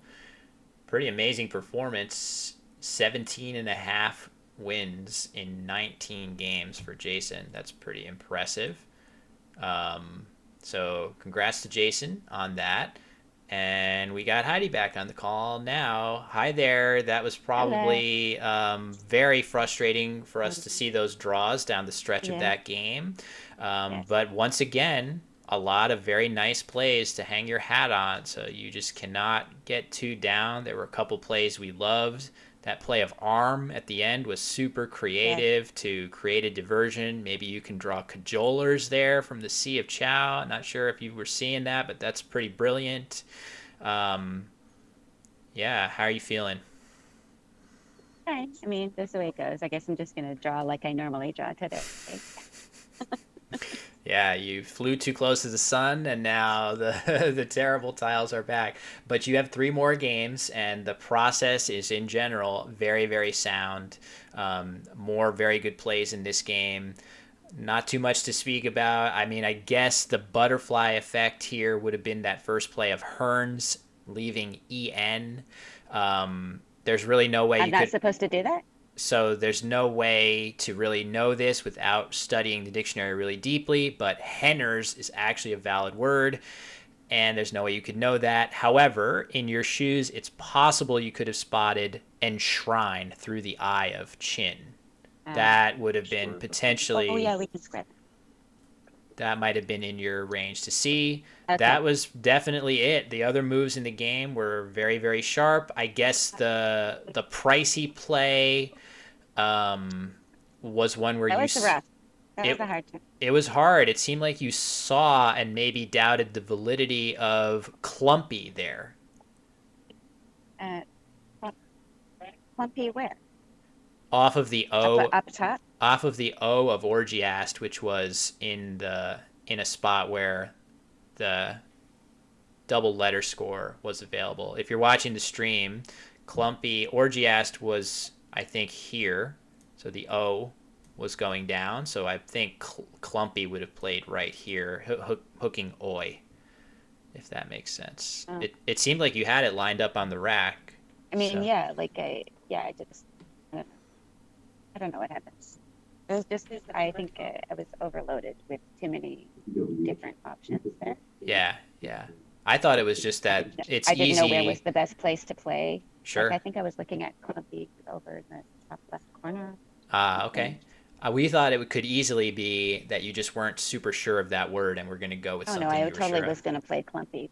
Oh, And okay. then I thought I was going to do some overlaps. I thought maybe I'll keep my UMP that goes down nice on Oh, whatever where the over there. Where Gom Yeah, played, yeah, potentially. yeah. Right.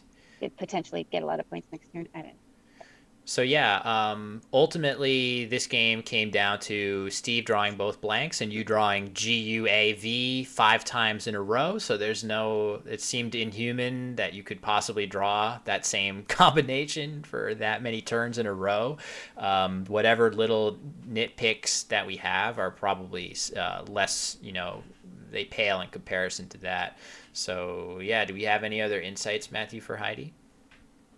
I don't think so. I just hope you get some wins together so we can shake these accusations that this is all my fault because everything was going so swimmingly before I came along.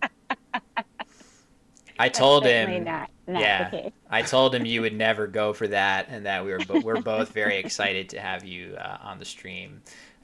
So yeah, it's hopefully you get some easy pairings, easy tiles. You don't really need the easy pairings. You've beaten plenty of good players at this tournament so far. So the tiles may be more salient.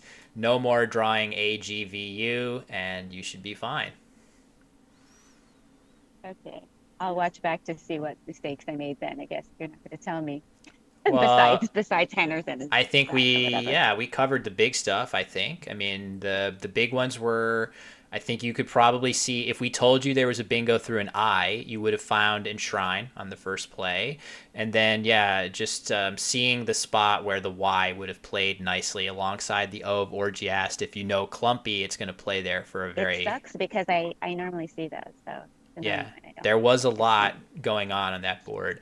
Other than When that, yeah, I'm not really sure. Like, there wasn't anything that serious. There were a couple moves you made that were actually very high degree of difficulty, and you nailed them. For example, Zloty versus Trues. It seemed like you were maybe getting set to play Zloty on the lower part of the board, but that was a little bit risky, especially if you don't know the hooks. It takes an S hook, right? yeah, Zlotys. I know that. So yeah, if you know that, you might be concerned about making that hook. And Trues scores very well while keeping ly, so that was very good. Your choice of playing Fondue, also very good. And then Arm at the end of the game was a really sharp play on your part. So plenty of good stuff in the game. Only big misses, like I say, are probably in Shrine and Clumpy, and you can live with that for sure. But if Yeah, you I don't wondered believe if Henner's us, was good, but I was just like, yeah, there's no how way can Henner's was you? good. Why the fuck would? Why? Yeah, why would it be good? There's no way to know that apart from really focused dictionary study. So yeah, so it's I guess we're being told that you all have a short pairings break to figure out what to do. And we've told our audience also that Jason Keller is actually Gibsonized, which is incredible by him. Oh, good for him. 17 and a Yeah, half wins, 3.5 games amazing. up from Josh Sokol with 3 to go. So yeah, we Jomi says, what did we say? Did Heidi say a curse Oh, I word? was swearing. Yeah, Yeah, I I said was one swearing. too. Oops. After the last draw, I said something bad, but then I tried to correct it. But yeah, it's all in the VOD. Like you said, you can hear all of myself and Matthew's commentary afterwards, and you'll see um, that we were being very charitable, deservedly so. Skippity toilet risk. Nice. Um, yeah, Matthew in our chat is our resident, Zoomer slang knower. So thank you for that. Evan probably as well. They can help us help all the old fogies that which we are understand all these new words that are coming. So yeah, Thank and you, Itch. I'm glad that you're joining the stream, and it's really great to have so many people stop by. I don't know how many are coming from your channel world, but the numbers are definitely higher than I've ever had on my little Twitch stream. So thanks to you, and thanks to everybody for stopping by, yeah, keeping we me haven't company.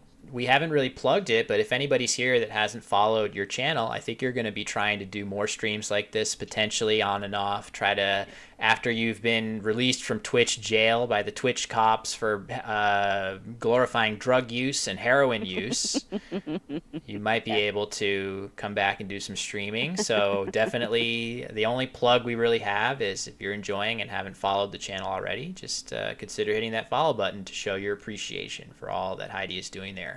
So yeah, so we don't know who you're playing yet. Of course, it never feels good to start the game with 3 losses, the day with 3 losses. You've played very well overall in these games. Very few errors that we can really all look the at. I did watch some of the stuff back already, and just like all the nice comments people are making is so nice. Like even if of course I'm gonna make a lot of mistakes. I'm a 1500 rated player or whatever, but yeah, also I know I'm making a few good moves too, so that's good. And people are just people are saying nice things. So obviously that's always nice. Well, Matthew, every single person that has sort of the ability to play Heidi on a regular basis is basically saying she is definitely her best Scrabble self right now. Is that right?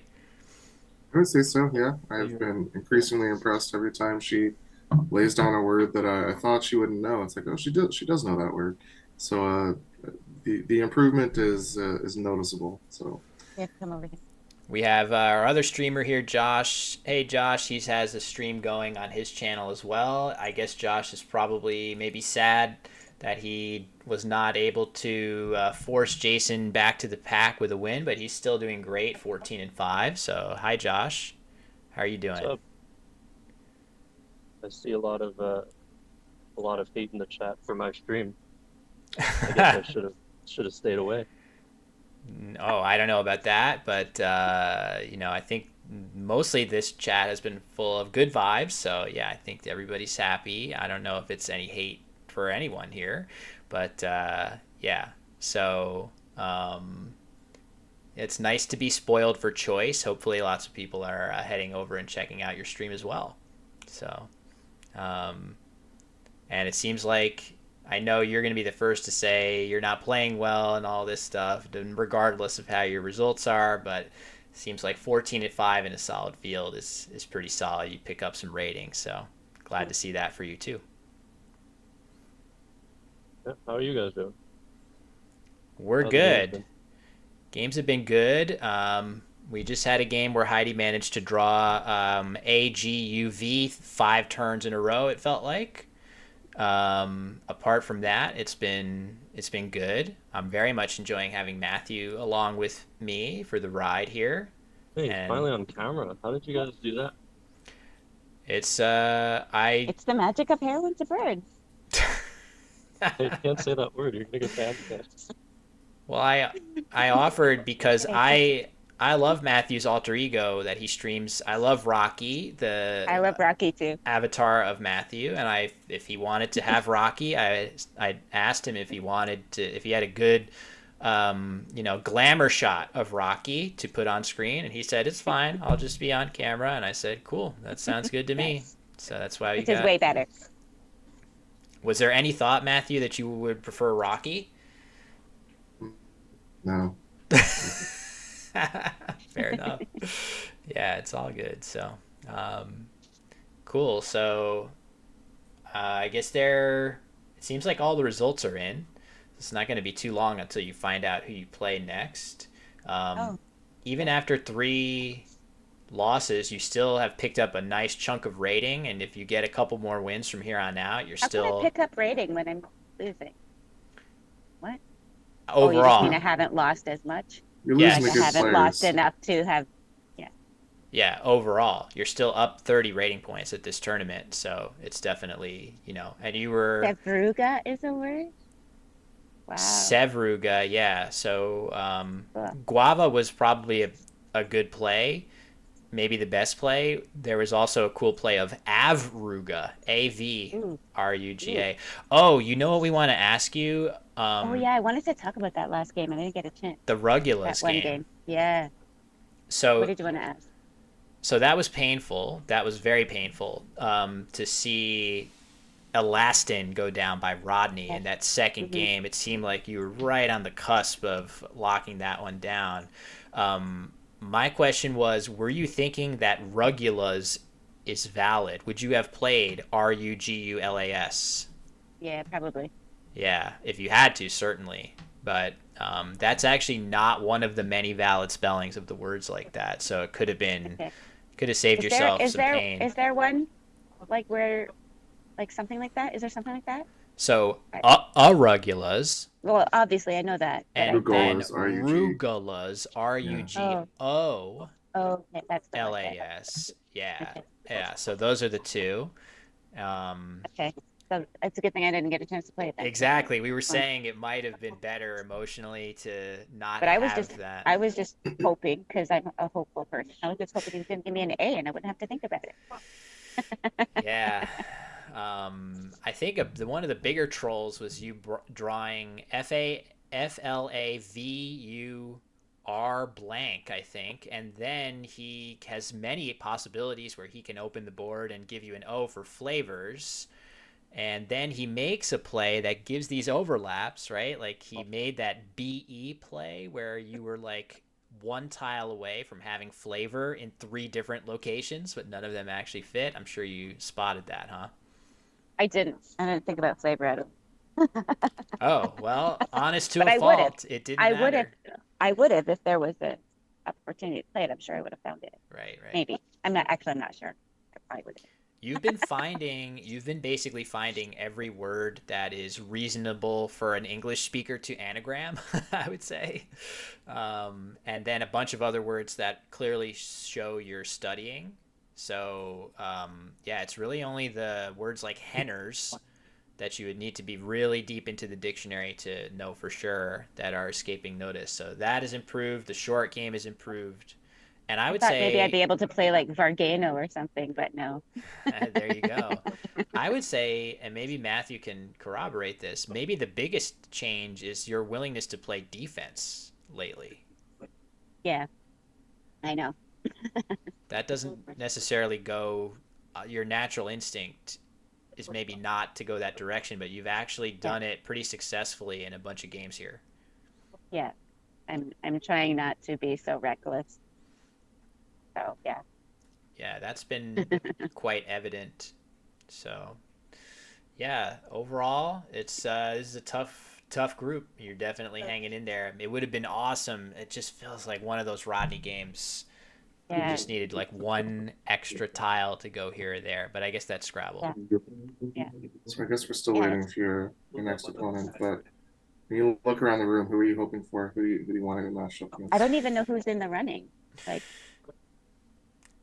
There's who no would I possibly be paired with? I don't even know. I'm sure there's people I haven't Looking near played you in the yet. standings, there's a George Macaulay, I Prashant, played him.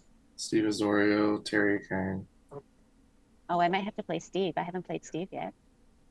Steve was doing great. He was another player that was like way at the top early on, and he's had a tougher go of it here in the maybe today and the latter half of yesterday. So yeah, you could easily play Steve. Um, you've played almost everybody else in this zone. I can Um, say for certain that I don't want to play Rodney again, and that's about it. Anybody else, or Keller, obviously, but I'm not gonna. I hope I'm not gonna get freaking paired with Keller. I never know how these games are nice, right? So, but anyway, yeah, you've played yeah, Rodney twice, so yeah, that's I'm sure they'll try to avoid that. It looks like his game with Walker is the one that's not entered in yet, and when they get that result, they should be able to get the pairings set up. So, but yeah, you're almost at the finish line. 3 more games. How is your stamina doing? oh, I'm good. I could play 10 more games. Um, but yeah, That's, I I I expect to lose a lot of games. So, and like the whole pretty much like a lot of the tournament, I was like, I'm drawing way better than I normally draw, so this is great for me. Like, um, it's enjoyable when I actually have things to consider instead of being like staring at my rack going, I have no idea what to do with this. At least I've had options over this tournament, fun options, many, many, many fun turns. So yeah, yeah, yeah, there have been a number of really interesting turns for you to. Oh, are we congratulating Jason? Looks like that result is yeah. in now. I didn't see what happened. Okay, it looks like Rodney beat Walker. So it should be pretty quick now. All right, it looks like you are being paired with Ebikeme Oh, I don't know who Adowe. that is. Yeah, he is somebody you haven't played yet. And yeah, I don't know much about him either. It looks like Okay, he's rated 1565, and you're going to go first. So I'm we'll, first. Okay, yeah. yeah, so we'll discover more. So I'm sure he'll make his way over to you shortly. Okay, cool. How do I spell his name? Ebikeme. Okay, cool. And you said he was what number? His number is 19.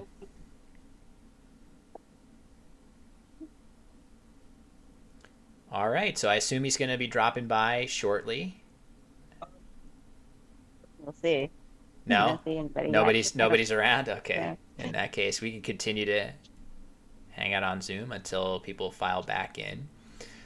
So yeah, we're almost at the finish line of the event here. 3 more games. I feel like it's been awesome. Some of the observations in the chat, like Matthew was saying, he thinks this it might be the platonic ideal of how to get division like lower division games onto a stream, just knowing that there at least one of the two players is really willing and able to stream their POV, and the other player doesn't have to feel like they're Right. being scrutinized to that Right. same level. Exactly.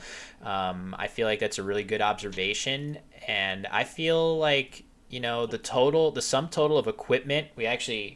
I had the picture that was posted on Facebook. Hold on, did I delete it from my setup here? Did somebody take a picture Yes. of my setup? Yeah. Really? Oh, what did I just do? Hold Yes, on. I'm hiding. Something happened where I just removed it. Hold on. Oh, here it is. Okay, so I put it on. Here it is, right? So here's the picture of what you're doing. Can you see Who it on took the? this picture? Yeah. I think Sue. I think Oh, Sue okay. took it. I So had this no is idea. this is what you're working with. So it's a total of a computer. The second computer isn't even necessarily required to That's just do the second this. monitor. Yeah, it's The just a second monitor, so I can see stuff. yeah. So basically, it's two phones and a webcam and a computer and a clamp. So it's definitely like doable to do this. I feel like the barrier to entry has never been lower. And I kind of want to try this for myself. And this has been very emboldening to see that it can be done in a really fun way that people are enjoying quite a bit. Well, I'll be So happy to do lame commentary for you when you do it. thank you. It won't be lame, of Try to return the course. favor.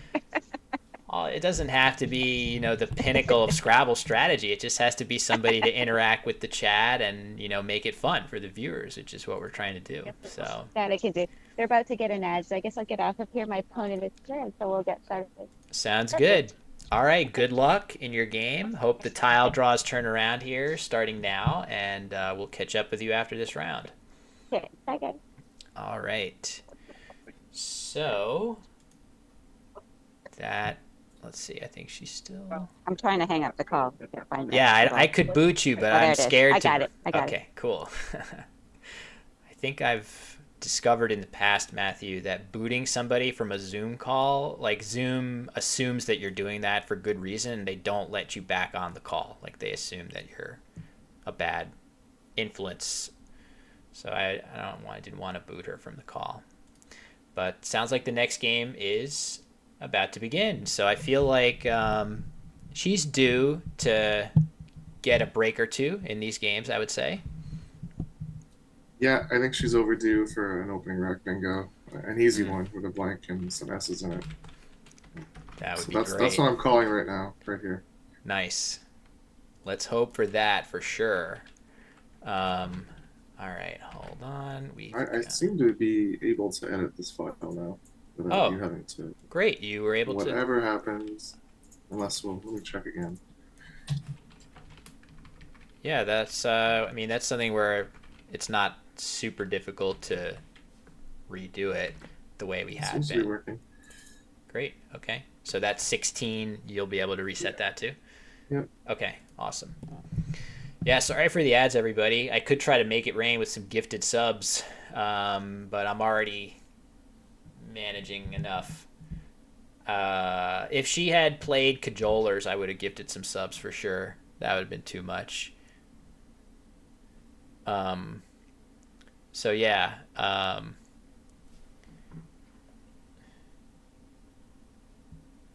All right, here we go. Play is about to begin. I think everything is looking correct with the records, except the score, which is going to reset, I'm sure, when she makes her first play. Or is it... Have you tried to reset it and it's not working, Matthew? I don't think it's going to reset until she commits a real play. Oh, okay. I guess I can commit a pass or something. Like 2 passes or something. Pass for her and opponent.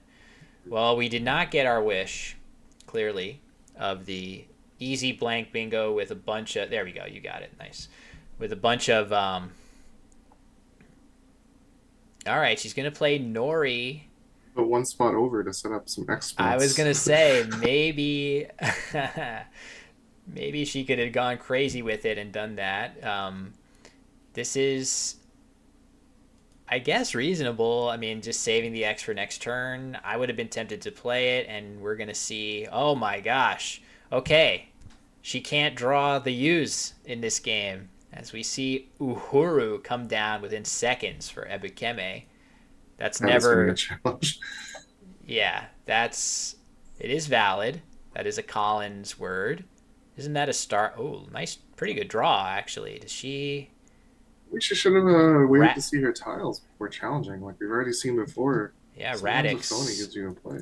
Yeah, Uhuru giving Radix looks pretty nice. So I don't know if I've seen Uhu played in a game before. That does not come Yeah, up very I've often. never played this one. I think I've played Urubu once, as Jello Mocha says in the Mm, chat. So, oh, good point. Yeah, if it's not a word, you challenge it. Even if it gives you radix, you challenge it and make him go into next turn with 3 U's. That's gotta be right. That makes total sense. and then he plays a Rushiel next turn or something that Oh actually my. has 3 U's. Yeah, Yusuf. Well, with 3 U's and an H is probably pretty tough. Are there any words with 3 U's and an H? That's a good trivia question. Are you gonna get the answer and not spoil it? I mean, I'm gonna look it up. The answer is no. You gotta go into No. nines. Wow. Oh, Ahuru Huru, of course. Nice. Humongous. Um, that was an interesting opening rack, though. I'm very intrigued by what is theoretically best there. 64-bit Scrabble says just XI, which I guess leaves iron. And here we go. Nicely spotted again. She's doing very well with these, scoring plays that are way better than anything else. This definitely qualifies, Matthew. Yeah, this was kind of a routine turn, but one that uh, you could stumble. If you don't find the best play, the next best play is kind of far back. So she did what she had to do. She found the best play and she made it. Yeah, leaving ED to boot with now a bunch of openings, good tiles, the R and A of Radix, and of course the Q comes. All right, she drew an I with it and an A. Okay, I mean, it could have gone much worse with all that those U's on the board already. absolutely that could have been worse. She should be able to do something decent here, and even if she just dumps her I somewhere, the leave that she has is going to be fantastic. The actual nuance I'm curious about, Matthew, if you know that Nori takes an A hook, all of a sudden fishing the Q by itself becomes pretty good, right? I think she'll know the Noria hook. I feel like that's something that comes up often enough. Um, but yeah, you're right. That's very important to this position. That leave is only good if you can fit your bingos on this board, and that hook is how you're going to fit most of your bingos on this board. Yeah, for sure. It's not that there aren't some that will still fit ending in a vowel on top of this N, but the Noria hook, not only does it accommodate more 7-letter words, but also um, some of them are going to be double doubles potentially. But yeah, there's plenty to go around. So Um, she has a ton of options for this Q, but none of them score well. She can play QIN, she can play CAD QADI, which kind of sets up her I underneath that double word score. oh, Um, right here. Oh, yeah, dangerous. Fun. uh, yeah. I mean, it's not ideal. She can hook Noria now, even more dangerous with Caddy there. Yeah, right here, coming one space away. If Ebikeme has an S, it's gonna hit very, very hard there. Um, oh, exude. That's kind of a fun idea. I don't know if that's necessarily best, but it's definitely an interesting option. Um, I just feel like dumping the Q seems perfectly fine here, right? Like a lot of the next plays for Ebikeme are going to be under the Z, just with some kind of vowel under there. That seems like the most reasonable place to score decently. And then anytime I draw a bingo, it's going to play. That just feels strong to me. But maybe I'm overthinking it, and maybe it's too many vowels. Yeah, the downside is what happens when you don't draw a bingo, which is you don't score well next turn. And that'll be back to back turns of low scores. So that's what she's probably wrestling with right now. Hmm. Interesting. So The equity play. what is the She's play? Just playing chi here? yeah, that is the equity play, which is nothing to Oh, write home about. yeah, that makes sense. Yeah, this makes when I think about this makes all the sense in the world because you still keep the A and your leave is much more balanced and you're scoring more Sure. points. So yeah, okay, that seems very clear to It me. might That just be a better version than fishing just the I. yeah.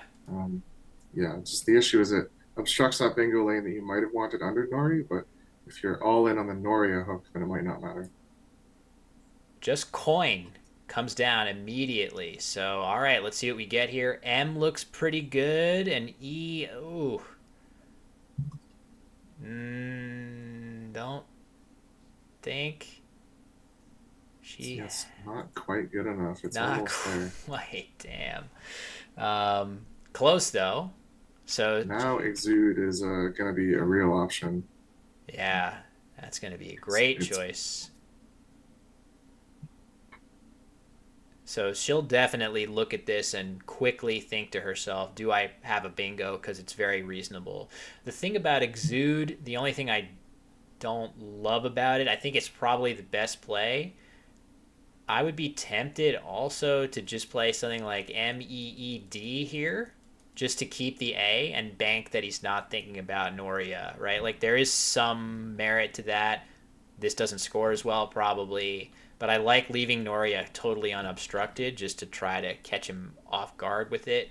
That being said, Exude is fine, and you still will get some plays, some bingos with A in early position with that play as well. So it's not like totally a block of your own hook. And yeah, seems reasonable. Do you have any instinct? yeah, I mean, I kind of like the idea of keeping most of this bingo rack together by only playing off 3 tiles. So Exude or Mead, as you pointed out, both kind of achieve that. Um, the scoring play has already been pointed out in chat of turning over 5 tiles, hitting that D in Radix with Remead, Remead.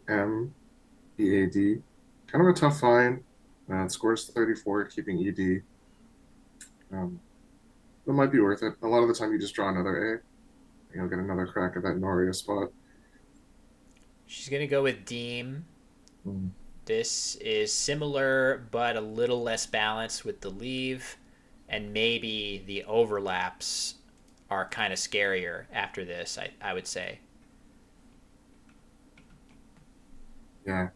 So maybe she's thinking that some of the underlaps, if the double letter score gets used, then she'll have a crack at the triple. But some of these underlaps, they don't even hit the double letter score. They just go all the way to the ZE and potentially score a lot of points. Oi. Anaerobe. Not going to be there to save her, I don't think. Maybe she'll get an N. She sees it clearly. Um, but yeah, that's tough. It feels almost impossible. Ebekeme is going to play here almost anytime he can, and I just don't see how an N is going to go in this square when he does that. Maybe it's possible, but otherwise, doesn't feel likely. So she's going to have to figure out something else. In all likelihood, after plays here, maybe you get a chance to reparallel underneath, depending on what is played. So that could happen here. Let's see where he goes. He hasn't played his move yet. He's playing lightning fast in this game, so it's It's probably, already his slowest turn. Yeah. yeah, by far. So he's thinking about it. So let's see what he does. I can't imagine him not playing there. Underneath Deem in this line, and that's going to make a little bit tougher of a decision for Heidi for sure. Yeah, unless he's sitting on bingo tiles, he's gonna hone in on that spot. Win.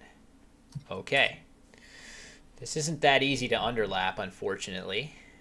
Not productively, at least. Um,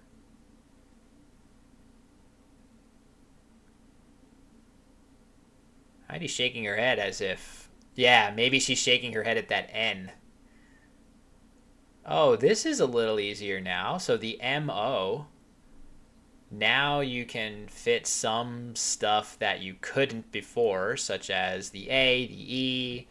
Um, Literally every tile on her rack now plays as an overlap to MO.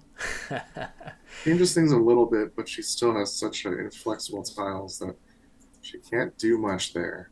You really want to get the B on that spur for mob, but yeah, there's no words ending in EB other than Reb, which I don't think she wants to do.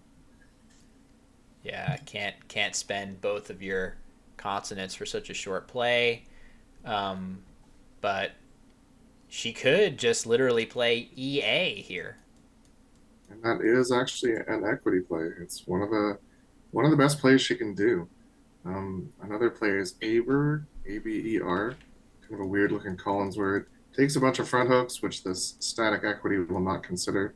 So obviously, this is not as good as this initial valuation will say. And EA might actually be her best play. If she wants to play long, she can play Kobaya down from the C and coin. Hmm. Another tough one. That would be great just to leave ER. That's like the best leave you can get. Of course, She you knows Kobaya. I played it against her 2 weeks ago, and she smashed it. So see she knows this this is word. this is the insight that we can only get from Matthew Tunnicliffe here on the stream. There's no one else who can provide that level of insight into the Heroin to Birds experience. So there you go, paying dividends in many ways. So let's see what she's gonna do. Okay, she's gonna play Air Robe. So this is also definitely it's on the radar as a decent play to get rid of some stuff. Seems like there might have been other plays, such as just EA, that were more of a waiting move and maybe try to draw into something. But this is reasonable, right? You can't wait forever to do this, and it looks like she's going to get 5 extra points, too. I'll see. It's frustrating to use up that hook in a way that you wanted it to be a bingo. You wanted to be more patient, but you never knew if he knows the A hook, then you can't wait forever. So the challenge is nice, but it also means that that hook was available for you alone, and it's frustrating that this was the best she could do with it. You kind of wish that she had more time to build a bingo rack to play there. Yeah, that was the thing, right? Like, it's hard to know. This is, she wasn't even, I don't think she had met this opponent before, Ebikeme. I don't know much about him. So, in the absence of that knowledge, you just don't know for sure. Is he going to know the hook or not? So, you can definitely continue to gamble that he does not know it and leave the spot open until proven otherwise. So, all right, he plays bot, and she still managed to draw VU again. Somehow managing to continue to do that. And she's going to have to spend a turn figuring a way out of this. She's still in the lead, so all hope is not lost. She has tiles that score points. She has one very high scoring play. There's a 37-point play available. And it's not easy to see, and it keeps bad tiles. Yeah, I think it's been shouted out in the chat there. Aaliyah. That looks pretty cool. Yesterday, Matthew, I was saying a very clippable thing that I often say when broadcasting Scrabble streaming, which is whenever there's a play like Aaliyah that keeps really bad tiles, I will say something like, for 37 points, I would do anything. I would do Yeah, basically anything. I have to say that's a bit of a low price tag for you to do anything. I'm a 37 cheap points. date. Yeah, I'm a cheap That's date. like an average score for a player of your caliber, but we will do anything to get an average score. That's right. That's how desperate I am in situations like this where the tiles are not good. Sure, give me 37 points, I'll do anything. Yeah, it's kind of funny. I like hearing myself say that and laughing at how out of context that is. Scrabble really lends itself to out of context comments of that nature.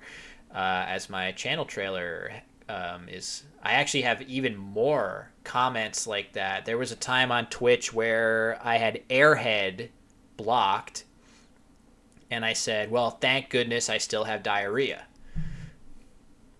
Probably the first time that sentence has ever been uttered. Yep. So that's something where only in Scrabble, right? Only in Scrabble, or maybe some other word game. So yeah, looks like she has a lay lined up. Where is that gonna go? I wonder. Is it doesn't quite? Hopefully she's not thinking about BOL. No, I hope not. Kind of She's definitely focused on that spot because her A is fit nicely with Etta and Oba. Um, but it's possible if she doesn't see Aaliyah, then she's probably just gonna have to leave that open. She can play KV down from the C and coin. Gets rid of those clunkers while also scoring decently. 24 points is better than a lot of plays on this board. Um, Yeah. Oh, yeah. Joseph in chat says that. Yeah, I actually think I said I really miss vodka all the time. I think that's mm, what I said. As a teetotaler, that does not. I'm not a drinker, so that is especially bizarre for me to say. She's struggling a little. The time advantages. I mean, Ebikeme has played really really fast, but this turn is sort of vexing her a little bit with these clunky letters, which I think it would vex anybody that doesn't immediately see Aaliyah. And even then, you're probably thinking, well, okay, do I really have to leave VU here? There's got to be something better. So, not the easiest turn. We'll see what she elects to do. Uh oh. We are going to see BOL, maybe. Oh, agonizing. The stress, the stress. Is she going to go to that well and try to play BOL? Not 100% sure. Clearly. Oh, brutal. I don't know what to do to transmit this knowledge to her that she needs right now. That is such a frustrating position to be in, where you know what your best play is, but it involves a word you're not sure of, and then you know that people are watching and they know whether that word is good. I mean, is it so crazy if she doesn't see Aaliyah to just literally play YA and play the Yeah, waiting game? I mean, I was gonna say that it seems YA is it's, fine. yeah, if you don't see Aaliyah, it seems all right. And even keeping a couple tiles to go with VU softens the blow a little. It probably makes it a little bit easier to know that you'll have a way to get rid of him next turn. It's So, also okay to just leave that spot open because the spot under one is still a more threatening spot. So yeah. okay, she's gone with Yuva. She wanted to take out that spot, and she obviously found the UV leave so unpalatable that she wanted to get rid of them. Yeah, so a big hit on the scoreboard for sure. Ebikeme playing do instantly, back to his old tricks of playing a move nearly immediately. She draws. Oh, kind of nice there. I don't know if she actually has anything. Sailorly, there's something from the D. I don't think so. But either way, that was a pretty nice draw for her. She should be able now to get the Y off and set herself up nicely to potentially bingo next turn if she doesn't have one now, which I don't think she does. Matthew, you can set me straight. Yeah, she has no playable bingos, and nothing's really obvious on this turn. Um, if she wants to unload that Y, and she definitely does, she's not really going to score more than about 20 to 24. Something like Racely, Coley, or Cloy down from the C, those are only 18 points.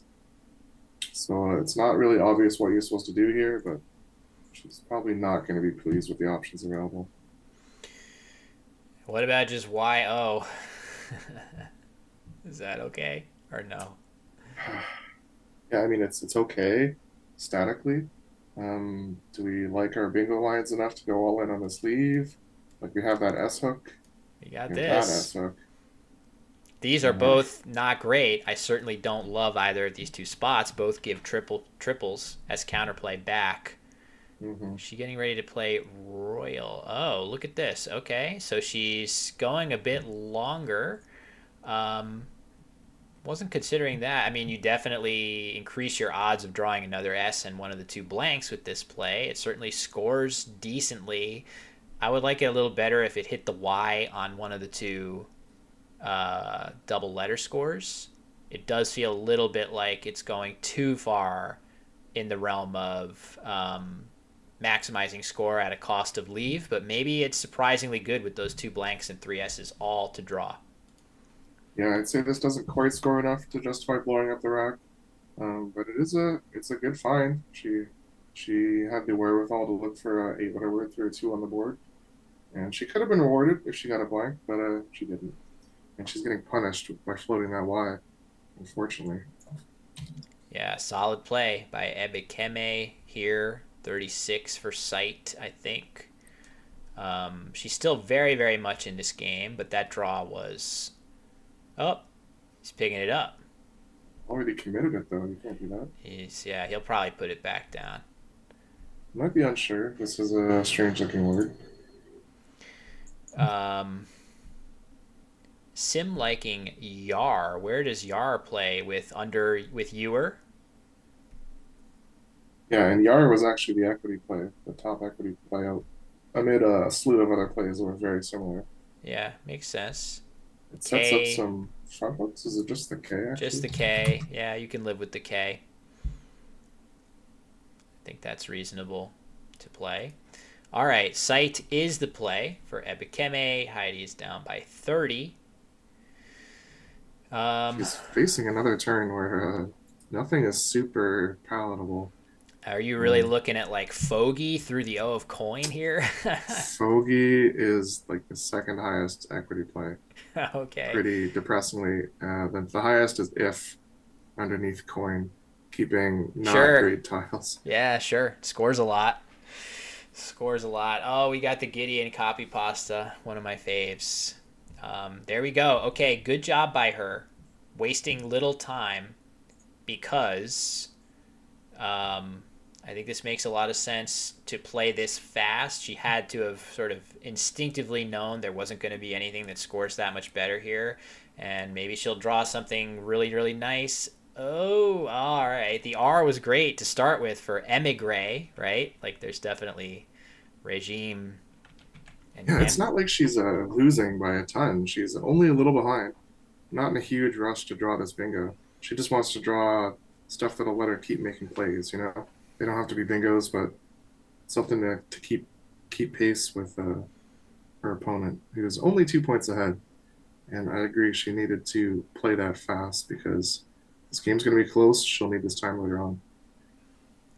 looking at the unseen tiles in general, not 100% sure if this is from her POV currently, but even if it's not, you can just see how good they are in general. There are very few, yeah, look at this. Very, very few whammy tiles in here. You got the J, V, Y, and K, and then I guess you could strike the F, but the rest of it looks very good and balanced nicely. So I would start to be worried here. There's only so many turns that you can draw this way until Ebikeme is going to hit something here with all that good stuff lurking. Yeah. Um, And the bingo lanes on this board are not going to be blocked incidentally. Like that E in sight, that's going to stay open. U in Uva, that's probably going to stay open. And the R and the D in Radix, those will probably stay open. So these bingo lanes will eventually get hit with bingos, especially with three S's and two blanks unseen. It's just it's a race to those good tiles. Yep, totally true. Really hard to deal with any of those in a productive way. He hasn't made his play, so the normally lightning fast Ebikeme, this might be his slowest turn of the game, which makes me feel quite concerned that a blank is coming.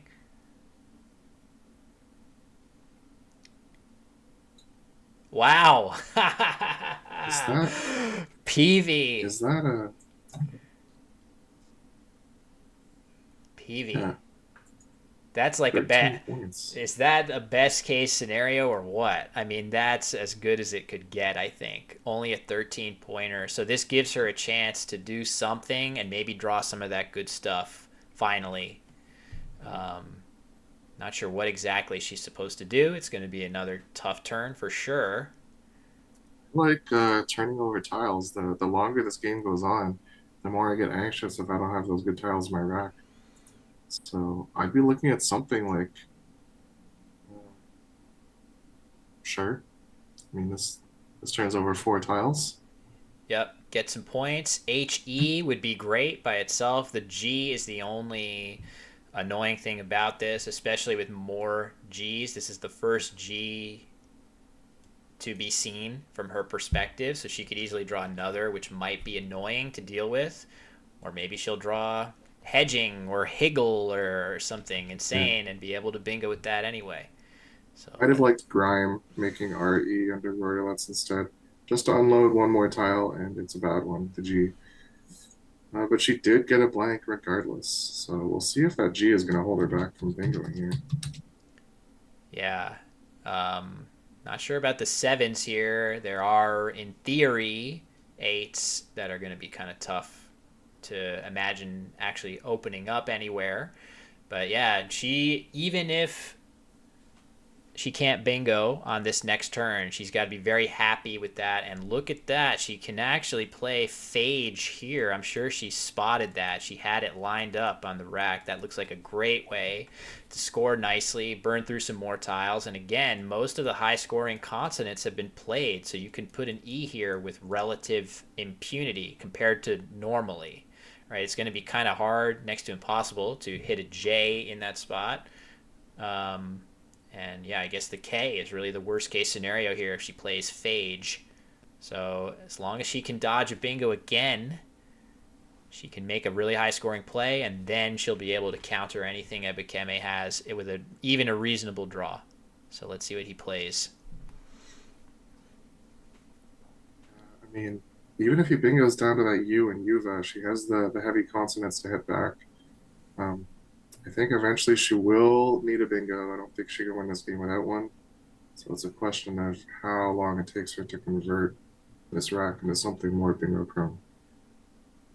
Yeah, it is a good point. I do feel like now a couple of the, PV blocking that E that we mentioned, the R and D were always going to be difficult to hit off of Zeal, but if he has an S, this is the spot where it won't give her too much back. I So didn't even realize Norio's that. Yeah, that would be a big spot. this, if you have to end a bingo in a T or an R or something of that nature, oh boy. Yep. It's only a matter of time, but she's still okay, right? Like, well, first of all, let's see what this is. Goalies, okay.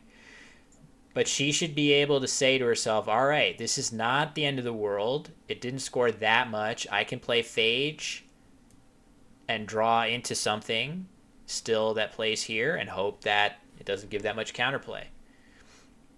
Yeah, that's not an easy lane to block. Usually, when there's only one bingo lane, your opponent is going to find a way to shut it down. But it's not easy to do. Otherwise, you would probably be looking for ways to open up the left-hand side of the board. So I wonder if there's a way to do that.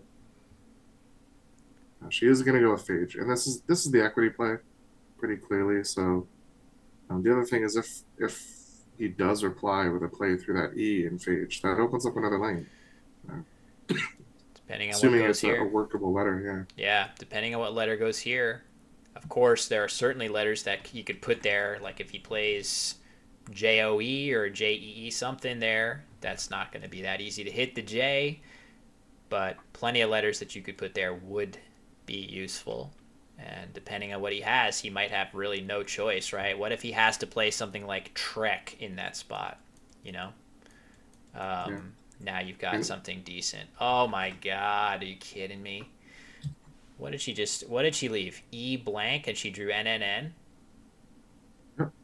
God. Brutal. That's So rough. she keeps the scoring pressure on, which means yeah, he is forced to make a scoring play like this. That's what I'm saying. Yeah. So now the T. That's good. Even though the end draw was horrendous. We'll see what she can do about it in terms of getting ends off the rack and leaving the board open enough that her eventual bingo will score enough. What about just non-NON through the O and goalies? That certainly will bingo. I think she's looking at that. That's going to bingo a lot, but it scores only 6, right? That's this concern. You kind of have to draw something pretty heavy into this T. There really aren't any scoring plays available. Yeah. 6 is on the high end. She can do like Neon, NEONED in that same spot. 14 points. That's like about as high as she can score. She has Need and EED parallel to goalies, 21. Otherwise, she's looking at a lot of single-digit options. Something like Neon runs into the issue of the unseen pool being very consonant heavy, and she is the last E's. So if she plays Neon, she would use both of them up. Jello Mocha's suggesting Donne, Donne. which would at least keep one of those E's for later. Putting the E here makes it a lot easier for Ebikeme to play through that E, though. So I worry that the counterplay to that might put the game out of reach. But maybe it's possible. What is it? 15 tiles? That means there's 8 in the bag. If she plays Don, there's 4 in the bag. Yeah, he can block this without emptying the bag. So there is a timing reason to potentially want to play Neon and try to draw really, really well, knowing that if he plays through that D, he'll empty the bag. So I don't hate this option. It complicates things a little bit. Um, I think Abikame's best course of action will be to leave that lane open and let her bingo there and get those triples back. Or he has like a perfect blocking play like this. Um, yeah, that's about as good a blocking play as he could have hoped for. Very good block here. It doesn't feel like she's going to have anything to that T, but I'm looking around. Nuts edge, end gates, ingested, signated. I feel like there isn't anything to that T, but there are enough tiles in the bag that maybe she can do something here to keep things open. Maybe, how about just glid? Oh, she has the E's. Yeah, there's no more E's. Glid glid does not take an S. glid seems all That right. I mean, that seems For, better than all right. That's pretty unstoppable. is it? I mean, I worry, of course, about him just playing a J play somewhere and outrunning her. But maybe it's possible that her eventual bingos will score enough and catch a lot of tiles off of his rack. Maybe she'll draw the J and get a J bingo. Sure, sure. He's gonna try to block this. He's gonna be hell bent on blocking this spot, and I'm sure he'll. I mean, just something here, like maybe there's no way to do that safely though. Um, yeah, I guess I'm playing glid here and praying. Maybe he hooks an S to it, right? Like he could S hook it, not even think twice, and then you challenge it Yeah, off and just win. absolutely. That's a. I mean, he challenged Narya, so attempting the S hook on Glid, absolutely one of the possible outcomes. Glid is a bit of an obscure four, so let's zoom out and realize she just might not know or be confident in that word. In which case, she's going to have to think of something else. Something like slid could probably wait. Is slids? No, Slids is not good. Slids is not right. Okay, so if you're not sure of glid, you could play slid and create a similar situation. Probably keeping the S is very, very important here to try to end words in ST here, though, so it would be an inferior variation. So of course we're talking about where she can fish because we immediately checked and saw there were no bingos. She's still doing her due diligence to make sure there's no bingos.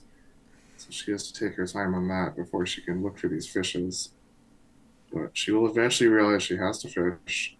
She'll probably realize that that fish needs to open up the right hand side of the board. Yeah. It's also possible that if she had a bingo here, it might not be the best play anyway, allowing. I mean, she might need to go for the out bingo regardless if she feels like it's just not going to be possible to win this game. Like if you just think about the ability to play something like JOR, you know, some of the Mm-hmm. time, um, that's going to happen a fair amount. There's just going to be plays where she's down by, let's see, um, 76. So if she were to have a bingo here, it would score 80-ish. All right, she's going to play DE. The issue with this is it's too easy to play no net, right? Like three T's in the bag basically guarantees that Ebekeme is going to have one and be able to do something good off of that. So, That is not a word that he absolutely definitely knows, so it could keep things difficult if he doesn't know that hook. yeah. But yeah, I agree. It's not quite good enough. we'll see. It definitely still gives Ebikeme a chance to misplay something.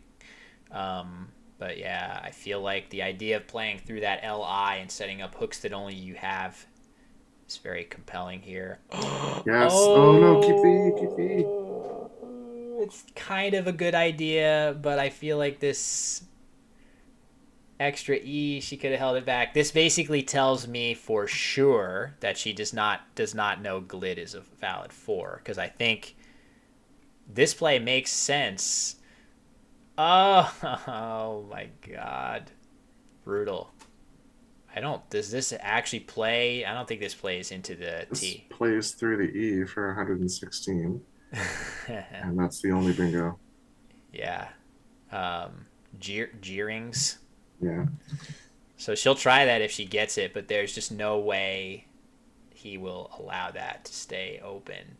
So she plays Glid and leaves that J in the bag. Like it was the last tile she put on her rack. She plays Glid and just draws the IR. Does she win? Leaving the J in the bag? Looks pretty good, yeah, because he can't really score very much and he's drawing it. Of course, she can also win with a J draw probably some of the time, right? Like, but playing Glid, I mean, it's just really she could Yeah. have jerkiest. Yeah, yeah. So Wow, so Glid might have done it. Like it looks like the tiles in the bag were there, the ones that she needed. wow. So you win with jerkiest. Um, you win if the J is in the bag for sure, I would think. So there might have been another combination where you force. I mean, you might win all three. There's more than. No, there are three.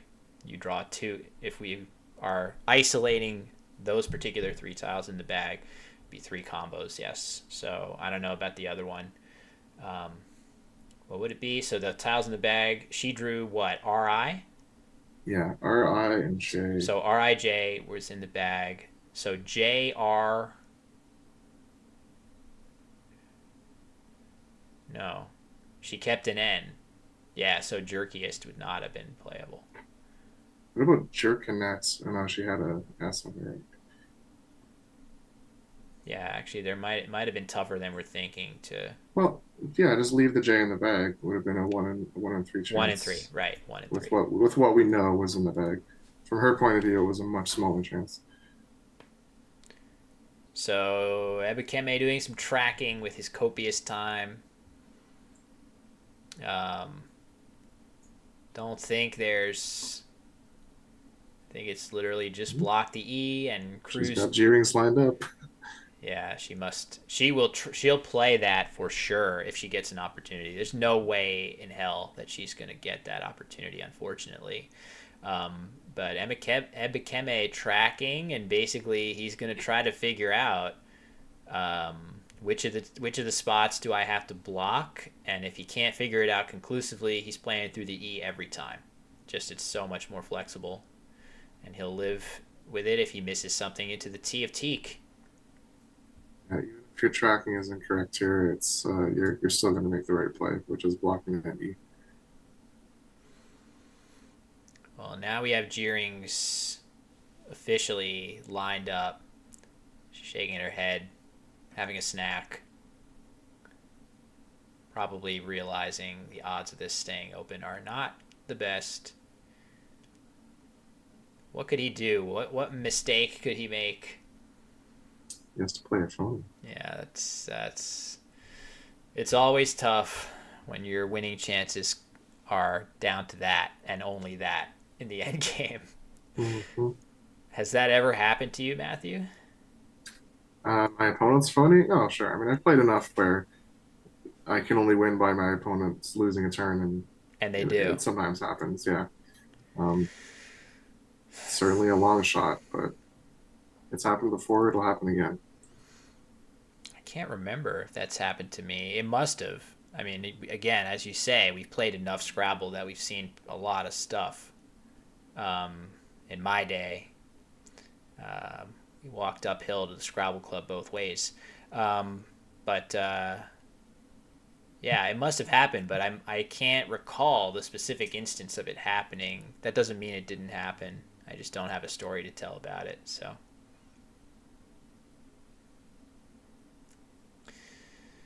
So yeah, other than Glade, is there anything that we think could have changed the outcome of this game? Maybe Roriolet's play something short on that turn. yeah. I mean, there were some interesting decisions in the early going surrounding, the Noria situation. Do you cash it? Do you save it? Do you just play EA instead of Aerobe? And he's going to play Slate. This definitely gets the job done, I would think. All you got to do is block that spot. And I'm sure if I'm in his shoes, I'm still sweating bullets a little bit that I'm missing something to the T of Teak, right? Like having that full confidence is very difficult with the blank there. Yeah, but at the end of the day, the E looks more threatening. Although in this case, it's only threatening G-rings. So he double checked his tracking. He probably doesn't see anything. So he's just going to naturally take out the most obvious spot on the board. Yep. And a winning play for him. So another tough one. Man, it seemed like on the one hand, I felt like when I was mentioning in the mid game that the unseen tiles were really good, and then Ebikeme played Peavy, that was the moment where I was like, oh man, she might be able to like get there right before, but unfortunately he had that nice S blank combo in goalies, and he just got there one step before. Phage definitely gave her a great shot at it, but yeah, it created a very tough situation. Glid, maybe just glid. Hard to say what happens after that one, but just another tough one where it really feels like mostly solid decisions. Though in this case, I would say one or two that if she knew all the words required, she would probably take a couple back. Maybe Yuva. Um, Not sure what else. Yeah, it felt kind of similar to her games with Rodney, where she got really close to her bingo, but he got there one turn sooner. And if goalies comes one turn later, then maybe Heidi hits her bingo in time. So join is the play here. It's been suggested that maybe playing something with Ewer here, jars, seems reasonable. Suggestion that jars is better than jors. You have to burn the blank as this vowel, and if you play jors instead, you are giving up tot for more points. So that seems to be the best option here. Oh, she's going to pick it up. She has a minute to think it over. Doing some tracking. But yeah, this is going to be our fourth game of the morning. So the players are going to have a lunch break after this, returning at 3 p.m. for the final two games. Not the morning that Heidi would have wanted. I guess we're going to find out quickly what she's designating the blank here. We want it to be jars, but it might be jors. But yeah, winless morning. But I got to say, it hasn't really been like a comedy of errors or even anything close to that on her part, Matthew. A lot of games where she needed to be perfect to get the win. The win was within reach, but very little margin for error. So this was a tough one and maybe winnable if she makes the perfect play on every turn, but that's not easy to do. And she got pretty close on most of these turns, I think. So we're getting a challenge here. Not sure of which. I guess if the blank was an A, seems clear that it would have to be you were getting challenged. Mm-hmm. Maybe that's what's getting challenged. But either way, whatever this is staying on, and then we're going to find out whether we're going to see tot as the outplay or a much weaker tot.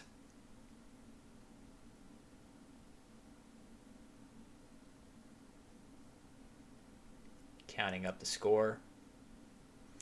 So even after this, she's still going to be up a decent chunk of rating, and she's going to have two more games to claw some back.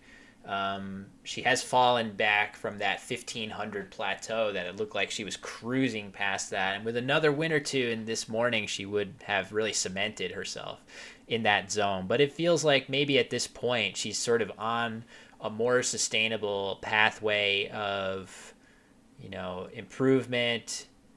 Hopefully, continuing to feel like studying words is not a horrible chore. I mean, okay, there we go. There's our answer. She does play Jors, clearly, giving Ebikeme a couple more points than usual. But Matthew, I feel like I don't know how you feel about this, but I feel kind of blessed that I actually really enjoy the routine of studying words. It's all Um, about finding a way that studying is digestible to you. Like most people I talk to, they see it as a chore, and that's why they can only get so far into the dictionary. The trick is to find a way to enjoy it, whatever that takes, whether it's doing it while you watch TV or run on the treadmill or something. Find a way to make it palatable, something that you can actually get through. You have to find a routine that's sustainable, not just one that's gonna, burn you'll you work out. on it, burn you out exactly. So I Yeah. also feel grateful that I don't hate studying that much. I literally enjoy it. It's something that I look forward to every day when I get my new card box words, whatever that is. I'm like, oh, it's cool. I forgot. I haven't done my card box yet. And that's like a positive feeling for me, which I understand is a rarity. On the other hand, we're all different, cut from different cloth. For example, for me, having the same meal at a restaurant or for dinner or for lunch every single day sounds fantastic. I love that idea. And to many, many other people, perhaps most other people, that sounds insane. And variety being the spice of life, you would never want to do that. So perhaps some, idiosyncrasy on my part, but that's, if you are somebody that doesn't love studying, it can be trickier to sort of engineer a pathway to getting that word knowledge that, for better or for worse, it is pretty important in this game. Yeah, especially if you play Collins, which requires a lot of study. There's so many words in Collins that are not at all natural words, and you can only really know them by studying them. You can only osmose so much before words come up that you've never seen before, and you don't really have a chance to find them. Yeah, for sure. It's easy to. One of the things that I'm sure Heidi's going to join us before she heads to lunch. We can ask her how she's feeling. Hopefully, good. I mean, it's not good to go 0-4, but I actually feel like, as we keep saying, she's really had pretty creditable performance today. Um, but yeah, the beauty of Scrabble is all this good strategic depth that is kind of gated behind word study, right? Like I feel like with the right dictionary, we might be able to do even better. Oh, do we have? Hold on a second. Oh, Heidi's on the call. Let's stop my tangent and Yeah, I'm here. say welcome. Thanks for stopping by. So Hey. another tough one where you mostly played very Well, well. I made very bad decisions. I made a lot of bad decisions, I Are think, in you that one. I sure? felt I mean, what are you well, referring I to? mean, they feel bad. Royalettes, like blowing up those wrecks that were really close to bingo seemed like wrong. Like Well, Royalettes seemed like a stupid play. It was only 26 when I played it. I thought it was going to be more, we didn't hate but then that I didn't play, change course. Matthew. We didn't hate that play. I wouldn't say.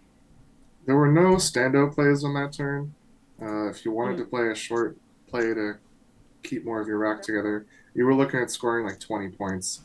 And, the lead wasn't that good. You didn't have an E on your rack. mm, So it was only so okay, good you could have done with that rack. And with two okay, blanks unseen, naturally I can see why yeah, you went for the turnover. It was going to be yeah, a race to the blanks. And if you had hit a blank on that turn, that might have been what you needed to win. It just took you too long yeah, to get true. there. Yeah. What about Phage? That was That was easily the best, by far the Was best it? play. Yeah, by far the I best play wasn't there. sure because you're opening that anyway. That's what I thought. Like because I thought he was close to a bingo too, and so if he bingos, he's going to open up another line, or that spot, that high scoring spot's still going to be open or whatever. I don't know. It's Yeah, I mean the thing about Phage is that all the really high scoring tiles except the K had been used. So that Okay. spot with the E in the lower corner is really not that dangerous. And Okay. As Matthew pointed out, a lot of the plays that he plays there, like Teak or Trek or something with the K, are going to put a usable letter in the lower left corner of the board that gives you another Yeah. lane. So you Yeah. just happen to, I mean, really, you just happen to not hit anything in the spots that you needed. So I would say, I guess I would have bingoed probably if I hadn't drawn the J, right? so here's the thing about that last move.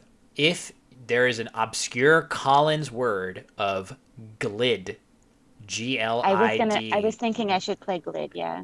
But if I wasn't you're sure of it. I wasn't sure of it. right, so if you're familiar with that, that puts you in potentially a winning Yeah. situation in a couple ways. One, if he doesn't, so the tiles in the bag were something like RIJ.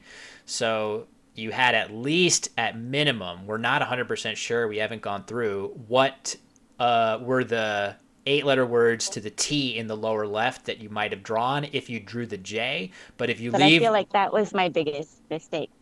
potentially yeah, if you were able to leave the J in the bag, Yeah. you are in a really really good position because he can't do that much, and you're for sure bingoing in 2 different spots on the board, Yeah. drawing RI. I really wanted to play Glid, but I didn't know it was good. Yeah, you could So, just insta lose, and you're giving him a chance to maybe have to make a but mistake I there. definitely when I was playing that, so I was running low, really low on time, Very. of course, as I always do. I don't know. Sometimes I either play super fast, like yeah, if the tiles come, you don't need to take any time. But anyway, uh, but yeah, I was in a bit of time trouble, and of course, I only wanted to play 2 tiles, and then I ended up like, I played Glide, and I'm like, oh, emptying the bag, right? Like it's just Yeah. dumb, dumb. So I felt really dumb in that game. Like I just gave it away. Well, I wouldn't say that. I mean, it's you might have given away by not playing Glid Yeah, 33% winning chance yeah, there, but we don't really know what you would have drawn, and yeah. you were definitely still an underdog, and it was a very tricky position. As Evan says in the chat, pre-end games are not easy, especially with your clock ticking down. So yeah, Yeah. almost all these games we Matthew and I have been saying What have been like. Delamocus is saying I could have played Hep to open another lane. When was that? I actually can't visualize that. Matthew, are you seeing what Alec means? That was on the phage turn, I think, that Alec Oh, is chiming that in. oh, okay. So Hep parallel to Cried, maybe? Forming a bunch of front hooks to.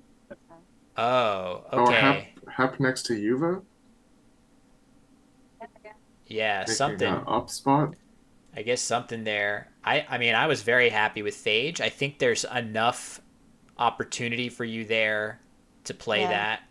I think, yeah, maybe the idea is that you might be able to draw bingos with overlaps as long as you Oh, just play the right yeah. word alongside there. But we're definitely not quibbling with Phage. That was one of the stronger plays for sure. Okay. I like Phage because it kept the scoring pressure on, and Yeah. there was a universe where you could catch up just by drawing the J, especially I if he was worried. starts making defensive plays to keep you off a Right. bingo, and then you Yeah. surprise him with a 37 40 point J play and catch up that way. Yeah. I They was can wondering if I missed anything obscure when I had that rack. AG No blank. bingos. Okay. might be able to do this. Hold on. If I get Quackle, I mean Matthew has the Quackle game here, so I might be able to like help us review this more accurately by putting this Yeah, yeah. on, so you can see a little better what we're talking about. Although I would want Yeah. to show the rack too, so I'll put this, and I probably What want to about show the. aerobe? Is that right to do that? That was a really complicated play, I would say. Yeah. So there is a lot of game theory with respect to Aerobe of Yeah. does he know Noria, right? So Yeah. like if you are thinking maybe he doesn't know Noria and you just want to Yeah. leave that open, you could Hmm. play EA right Yeah. here. Yeah. Just undouble your A's and E's and try to draw a So bingo with so Noria. that's what I was talking about. Is just being reckless, like blowing up a whole rack that potentially, but it's not that good, right? It's not Like that bad. not that. It's really reasonable. Again, all the Yeah. S's and blanks are available to be drawn at this Yeah. point. It's not that crazy to make that Yeah. play. So yeah, just looking at all these other plays, a lot of them But I just, were spot yeah, on. I did feel like I was probably not doing the right thing there, but whatever. I should have played there. Like I was looking at the E, that spot, EW, spot. Of course I should have played it because it's just easy points for him if I don't take it, right? Like that was super, super dumb. But I think anyway, it was very reasonable to go longer and just take the hook. You don't know. Maybe he's getting ready to play a double double with an A but or I, an S but I, there. I was going for blank then when I Yeah, did for sure. And then you drew UV, of course. that. Couldn't get away from it in this game as well. Oh, So that was a rough. Yeah, what am I supposed to do on that turn? I hate it, that rack. Am I supposed to just exchange? there's one play which is kind of the star play here, and it is not even that much better than what you did. It is Aaliyah leaving UV. Really? 37 points I I almost played LA there, with and BO, then BOL.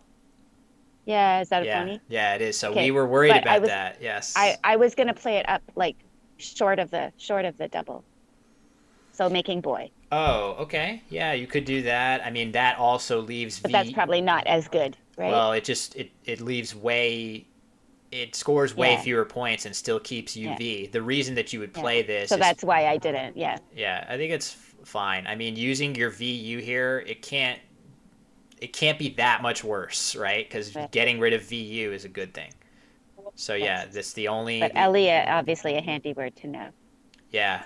So that one would have been nice. I think Jeremy in the chat was saying like I played that against her or she played it against me or something. So there No, wasn't a really? No, question. it doesn't look familiar. Well, All right, maybe I don't not. know. There's But yeah, like, overall, di sorry, I sorry. was just gonna say like maybe a different like multiple A Y word. I don't think I remember this one at all. Like it's not being familiar at all. Yeah, Anyway. this is a handy But one. Jeremy has a pretty good memory, so if he says we played it, we probably played it. Yeah. So yeah, it's another tough one. I feel like one tiny alteration here or there and one draw here or there would have done it. It's just a tough morning, and we've really enjoyed watching the games as well. So hopefully you get to have a nice, relaxing lunch and feel good about how you've played, and then we'll come back with 2 games Oh, in the afternoon. now Mocha says do was in the way. Never mind. Oh, okay, never mind. For sure. Do was in the way. Oh, of the play. Oh, he was talking about. Yeah, so I don't know what was that. That wasn't the HEP. Maybe HEP? Was it the HEP thing? Singer? I think he No, was what was it talking referring to about? HEP. If you can see, Yeah. I think he was talking about like this, right? Because this Oh, actually okay. lets you Yes. Yeah. Yeah. play Yeah. Yes. something with Yes. ahi. Mm-hmm. You have to draw very or Precisely. gi. Yeah, Yeah. it's going to be tough to hit this, but maybe not impossible. But I think we still like Phage. So. Okay. All right, we should let you eat, I guess. We're going to take a lunch break too. I think we'll Okay. Yeah. probably take the stream down and bring it Yeah. back. Yeah. For sure. So, By the way, Evan, thanks for your kind words. I've seen lots of nice comments in the chat. Good to have you here. Um, yeah. Thanks everybody again for being here, and we'll see you, I guess, after lunch. sounds good. All right, folks. See you in an hour and a half, and we will cheer on our streamer for 2 more games. Bye bye.